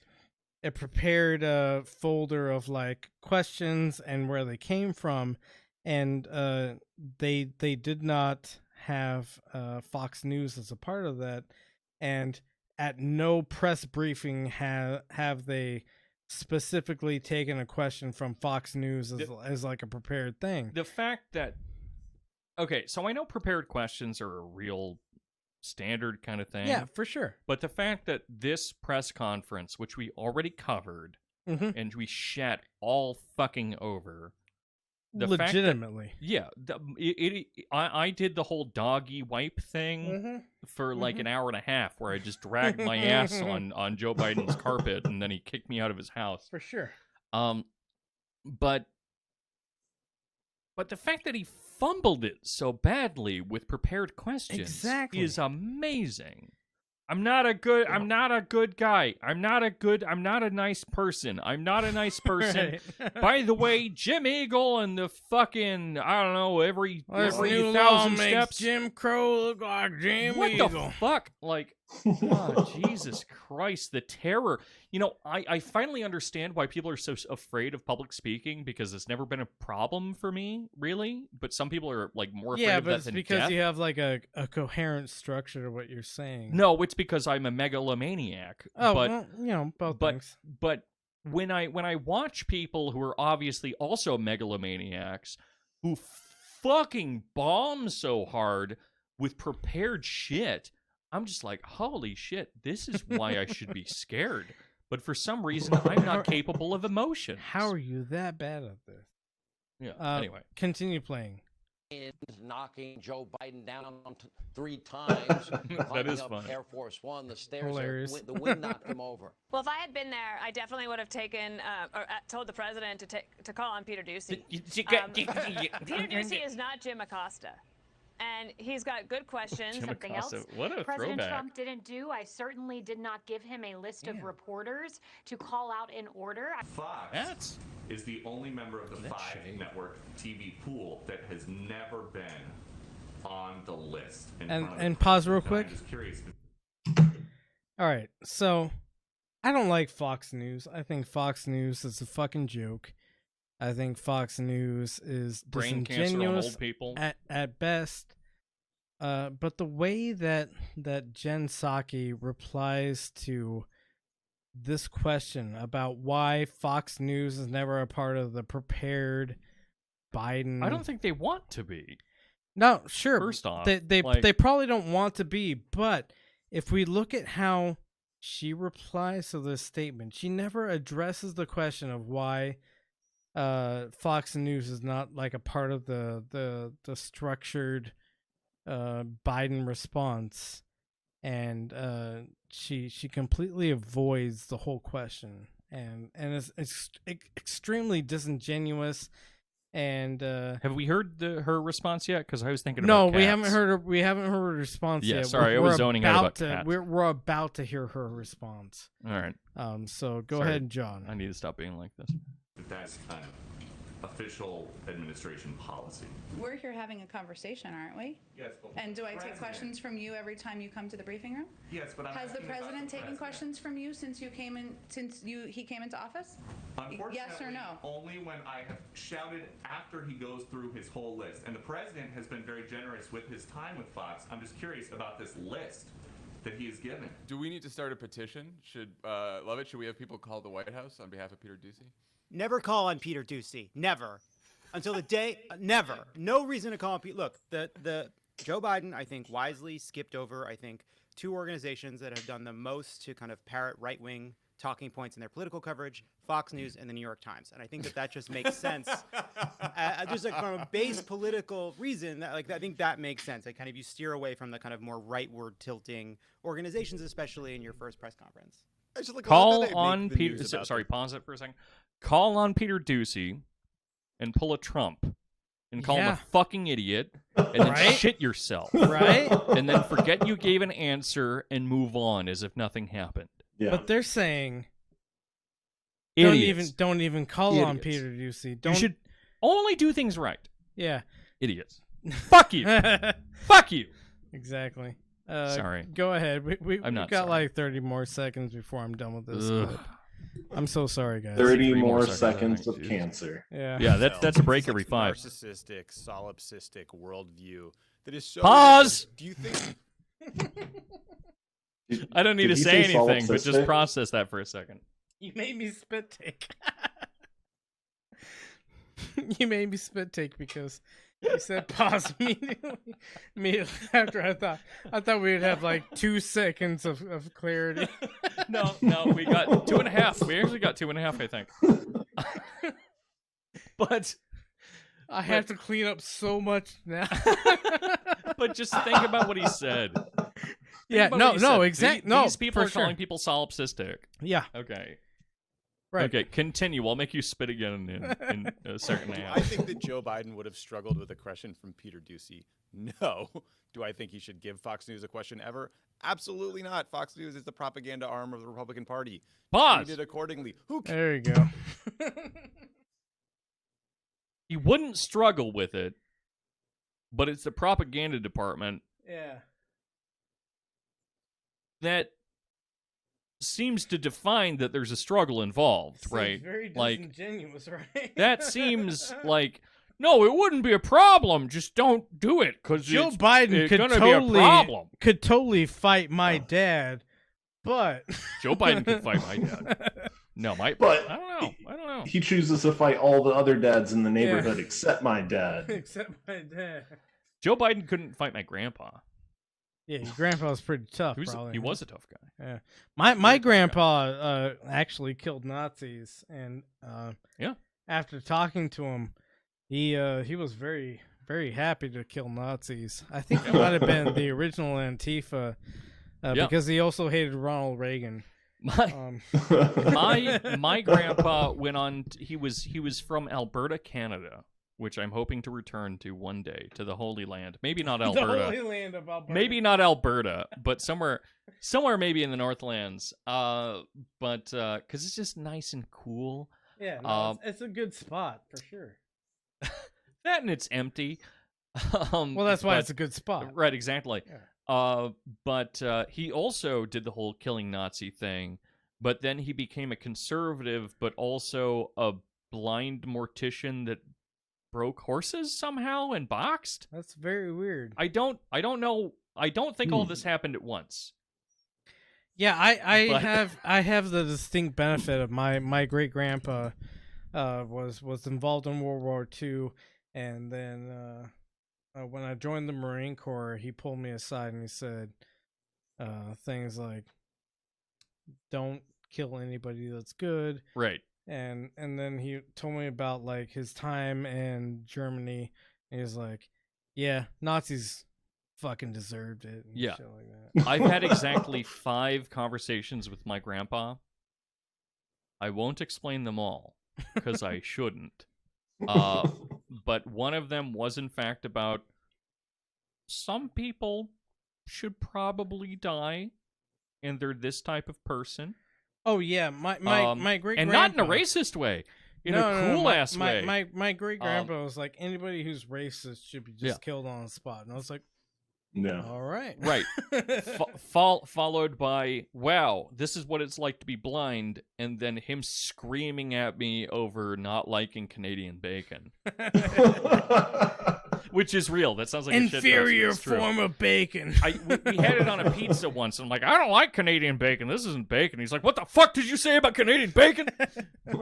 It was very cool. It was very cool. Take back what you said. I about grew up Canadian better bacon. because of it. I'm a stronger man now. Anyway, let's go. Let's do the last 15 seconds. Yeah. Can we? Just a couple more seconds of this, We're not gonna make it. and we're done. And we're done. All And right. we're done. Cares if the son of the doofus on the Trump-loving morning show is upset. Doofus. And also, by the way, I thought it was stupid and annoying when CNN focused on how Jim Acosta was treated by Trump at press conferences, even though that was grabbed! clearly worse because he was calling him the enemy of the people and like inciting people against the entire network. You're a fucking fascist. This all man's a totalitarian. Yeah, so Jim Acosta was manhandled by people for talking to the president. right, and then yeah. Fuck you. He's taking that and making the argument that Fox News, and we can say whatever we want about Fox News.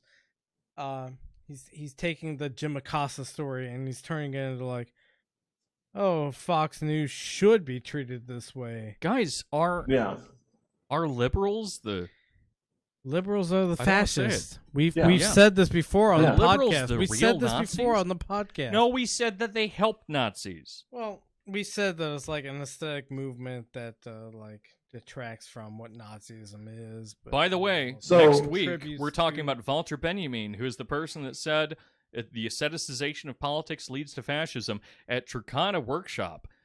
Patreon.com/Truncata. That's a new bit of mine. I have no self-serving reason to make that joke. Yeah, absolutely. Please give me money. I'm starving. I'm very hungry. Please- So- I'm so drunk right now. He's so gay. Buddy.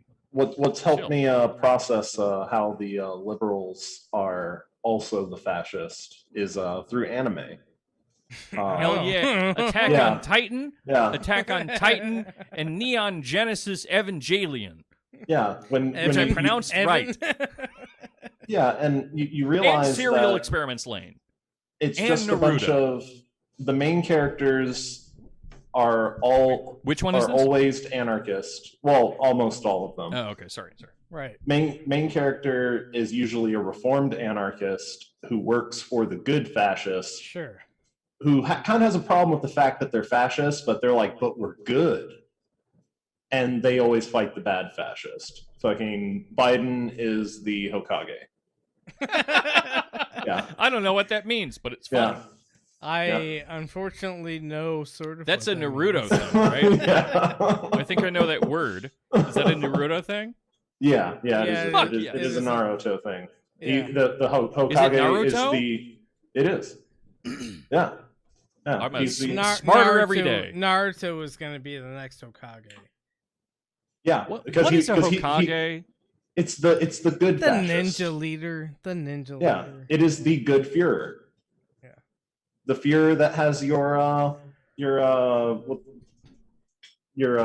can't This think of the word. this discussion and this podcast has lost I- all of its relevance. I just want to, before we go, because I feel like he's trying to push us off of this now 2-hour-long podcast that we thought was going to be very short. Yeah. But I just want to say that all praise to Hokage? Yes. I don't even know what that means. Is dude. that the term? You said good fascist. It is. It's a good fascist. All praise to Hokage Mishima. Oh no, even worse. And may we all gut ourselves in front of our leaders to prove a point. That they're better than us. This is not an official position of the Benzo Rehab dungeon.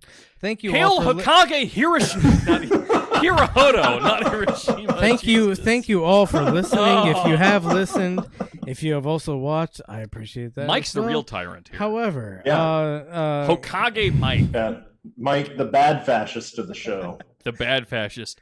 Jesus Christ. Mishima, Hirohito, and I are going to kick your fucking ass. Please do. God damn. Please take your medicine. Please take mine too. Take mine too.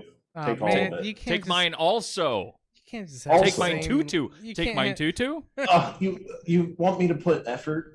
Piss into my something? ass. Yeah, you gotta have a new line. No, man. let's try this. Yeah. Let's try this. Okay. You pretend Please to be take- me. please Mike take will my say his normal medicine. thing. Please Okay, take so please take my medicine. no, you don't say that, Mike. Say your normal thing, Please take your medicine. and then follow up as me. Please take mine mine too. Yeah, please take mine too. Yeah. Yeah. And John, And- what do you say? Poo poo pee pee poo poo. All right. Pissing well, my ass. This experiment is failed. There's so much more news. Actually, lightning we didn't round. get Can to we do a half the lightning shit. round? Can we please do a lightning round? You Just want to do a cover it? lightning round? Okay. Oh, okay. So Prince Philip, Prince dead. Philip, Next. dead. Great. Next. Jordan Peterson, Red Skull. Oh, yeah, Actually we true. didn't even- Next. Yeah. No. Next. Let's stay. Kamala. No, next. Come on, this is lightning round. Come The on. good fascist has spoken. Let me go through this whole thing. You can come back if you want. Just make a note. Okay, Yeah, next. Yeah. All right. Kamala Harris Warren's wars. Kamala, fascist? Cop? Who knows? Next. What's this? Cuomo, rapist. Next. Cuomo v. Cuomo. Shit. Pod. Gates, also rapist. Surprise. Next. Amazon workers in Alabama vote against forming a union, and everyone had a moment of silence. Oh. No, genuinely. Wow. Yeah. There was Okay. Next. so much propaganda. Oh, yeah, never Yeah, mind. propaganda. Amazon. What? The people that Amazon's mail you shit all the anti-union time? campaign is going to some strange places. What? I am honestly surprised that they didn't mail us more shit. Next. I don't think this is. We go back to DMX, DMX. King, Prince, God. All right. Mike, did you want to cover anything? Now that you've interrupted my lightning round so many times? I think it's very funny. That, This is more fun when I'm not in my right mind.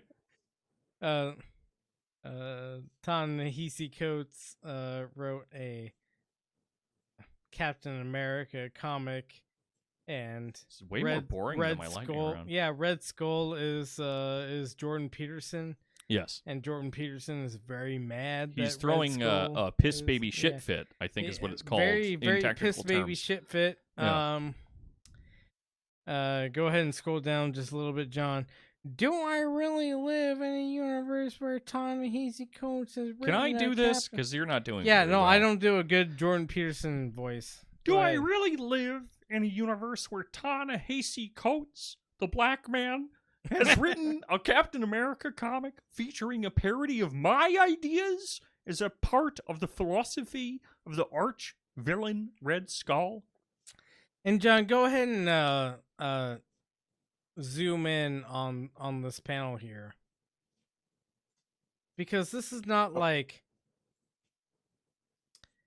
All right, so whatever Mustache's name is saying. That's Commissioner Gordon. Yeah, he did. It's the same, and then Laugh. Captain America says it's the same for all of them, young men, weak, looking for purpose. I found the flag. You found the badge. They found the skull. Red Skull. He tells them what they've always longed to hear, that they are secretly great, that the whole world is against them, that if they're truly men, they'll fight back. And bingo, that's their purpose. That's what they live for. And that's what they'll die for. You know what I love about comic books? It's that all the writing advice you get through any kind of writing workshop or any kind of like experience Completely or anything ignored in comic tells you that you should show, not tell. But comic books, because they have these convenient pictures, they just fucking tell you everything anyway. They just fucking lay it out. They're like, man, we're just gonna fucking explain everything until it's dead. And still, this shit happens. Yeah, and so, like, if we really think about, like, Ta-Nehisi Coates, who has written this, like, prescriptive, I don't know, criticism of Jordan Peterson, it's like, oh, Captain America has found the flag, and Commissioner Gordon has found the badge. Like, these aren't... Surprise, they're all bad guys. Yeah, these are not, like, structures of things that are antithetical to, like, our current order. And like, the worst thing that Captain America says that could be attributed to Jordan Peterson is that, like, Jordan Peterson gave them, like, a different way of being fascistic. If this was accurate, it would say they found the skull and the flag and the badge and absolutely, like, it would be all the these psychiatric things system. combined. Yeah. Well, I hate to do this. Sorry, John. I'll let you do your thing in a second. Please, John. But yeah, save us from this madman, this Red Skull fool, please. But I'm going to. Sorry, Mike. Shit. I've deposed you. Right. But I'm going to give us an assignment. Oh, jeez. Because 12 more rules was less off the wall crazy than both of his other books. Can I? So we need to read 12 Rules for Life. I'll do that if you want. Well, maybe I'll read Maps of Meaning, because that's the real nightmare. But we need to do episodes on both of those. I think we have. We have not. We've talked about him in a broad sense, and we commented on the books, but we have not really covered on them, because the antidote to chaos is him, like, kind of making amends in a way, and him, like, trying to salve things, and even that is a fucking nightmare. We need to do one on 12 Rules for Life. And we need... Well, we don't need to, but it would be hysterical to do one on Maps of Meaning. It needs to happen. What is this noise? Sorry. Some woman speaking? Let her speak. I recently philosophy tube, right? Not great. No. Exactly. Listen to the opening line. I don't want to. Of her last. I don't want to. We have to. All right. Because I am the ruler here. You're the daddy fascist. You're the Hokage of this ninja cohort. John, if you want to load that up and listen to the first thing she says, John, about. You have the opportunity not to do this, John. Okay. Yeah. John, you don't have to do this, John. No. Curiosity I agreed stream. To something. Listen to the opening line of what Abigail Thorne says about This is Jordan important, Peterson. though, because this video is sponsored by Curiosity Stream. My fee will be donated to Sisters Uncut, which I think is women that don't have circumcisions. Right. Great. Oh, so brave. That actually might be true, and now I feel bad, but... No, but she's still wrong, so... Anyway, go on. Go on. Hello, and welcome to Philosophy Tube. Tonight's performance is about ideology. What is it, and where does it come from? As a case study, I'm going to be looking at the work of Jordan Peterson, but before the show begins, I'd like to say that at no point am I going to insult him, call him a bigot, speculate about his private life, or crack low-hanging jokes about lobsters. Boring. My show is about having fun and staying open to new ideas. And although Peterson and I would disagree on a number of very important things, I'm sure, I'd like to start off in the right spirit by saying that his new book, Beyond Order, is genuinely pretty good. Shut up! Pause!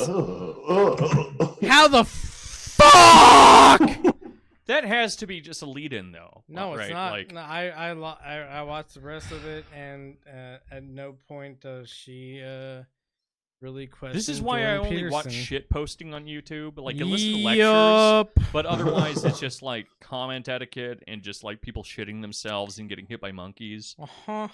So she was tricked by Peterson's lines Are about you sure this is- domesticating fucking mass shooters and incels. Yeah. Are you Yeah. sure? Well, I watched this whole thing through. She never goes back on it. Sorry.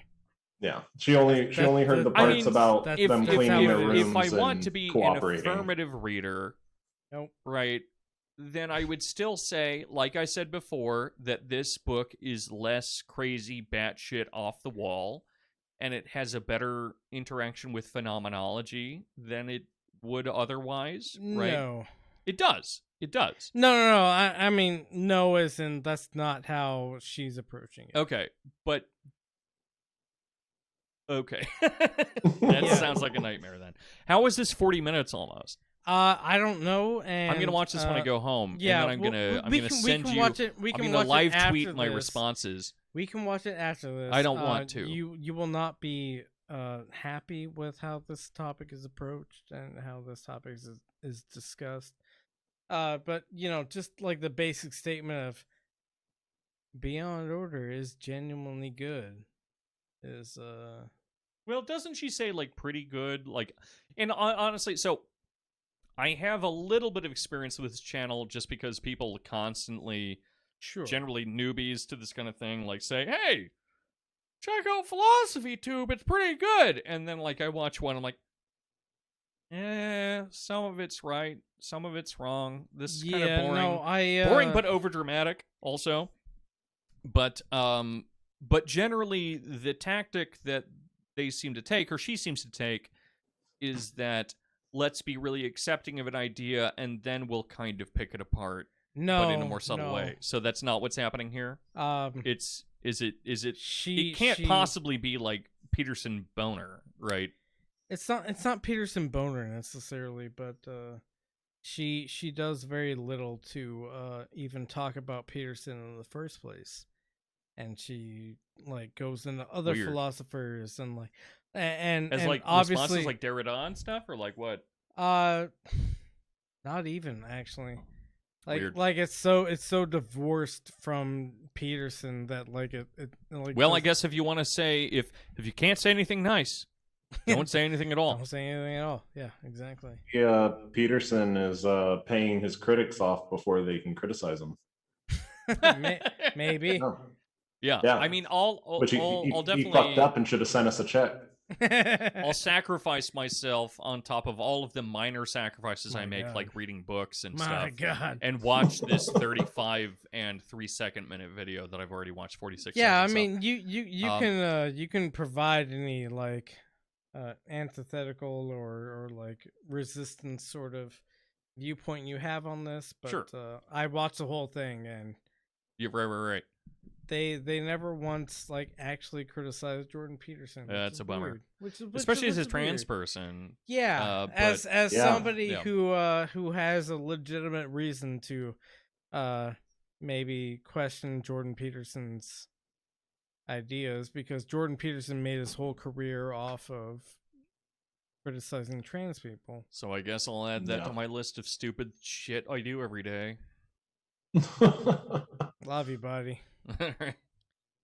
All right. Do we have anything we want to say before we close this up? We did my beautiful lightning round that would have ended this perfectly. Yeah. Yeah. Does anyone have pitches? Because I do have something, but I want to give everyone a chance. No, I don't have pitches. Okay. So I think the 20th of this month, which conveniently is 420. I'm giving a talk to UCU Utrecht in the Netherlands, the nether regions. Yeah. I'm going to give a talk to their philosophy committee about Bataille. If anyone wants to sit around and listen to a whole bunch of Scandinavians uncomfortably listen to me talk about perversion, That would be fun. I don't know if it's an open event yet, but it most likely probably could be. I'm still like in negotiations with the committee, but yeah, so that's my upcoming thing. Also, on the 23rd, so very close after that, we're starting a real like 101 type of course that's asynchronous through the workshop. I've decided that this is going to be open to everyone from the listener tier up, so anyone that pays $9 or more, simply because of the fact that those are the people that get the lectures, and so I want people to be able to get the lectures in order to like engage with the class. But it's going to be an asynchronous workshop where we talk about a basic overview of ideology. And I know that's a massive topic, but it's going to be a real kind of immediate primer to inject ourselves in. And it's going to cover everything from Descartes to Zizek, from Hegel to Nick Land. So that would be great if you want to hop in. That's, again, sorry for the shit posting about it with my face, but that's Truncata, or that's patreon.com/Truncata, TRUNCATA, and $9 a month or more gets you into that workshop. And if you can't afford that, just send me a message on my Instagram, and I'll probably let you in regardless, because I love you, and because this shouldn't be something that's afforded to you based on whether or not you can afford it. Sounds cool. Hell yeah. Cool. Thank you everybody who listened, and I'm sorry for everything we did tonight. Say the thing. Say the thing! Fuck you! Please take your medicine. Please take mine too. And I don't have anything. Beep, beep, Ah, poo, poo, God pissing my damn ass. Yeah. Beautiful. God, well done. One day you'll have something. One day when I haven't slept more than 5 hours and 48. Flexing over there. All right, I love you. Bye. Look at him just Bye. showing off his fucking yeah. All right. Bye. That's what I bring to this. Hi, Michael Deebs here, with no gun pointed at my head. Please know that all content created for the Benzo Rehab Dungeon is and always will be freely available. However, if you would like to support this creation of content, we here at Camp Benzo would appreciate it, as the production itself is not free of cost. Anything donated will go to covering the various subscription fees maintained for content production or improving and expanding the content produced. If you are able to, please head on over to patreon.com/BenzoRehabDungeon. We also have shirts for sale on Teespring, all priced as low as we can get them without turning much or any profit. They are mostly so that you can show your loved ones that a necessary intervention may be on the horizon. Links to the merchandise storefront and our various social media profiles can be found on our link tree, which is the word link tr.ee/BenzoRehabDungeon. As always, we love you. Please take your medicine.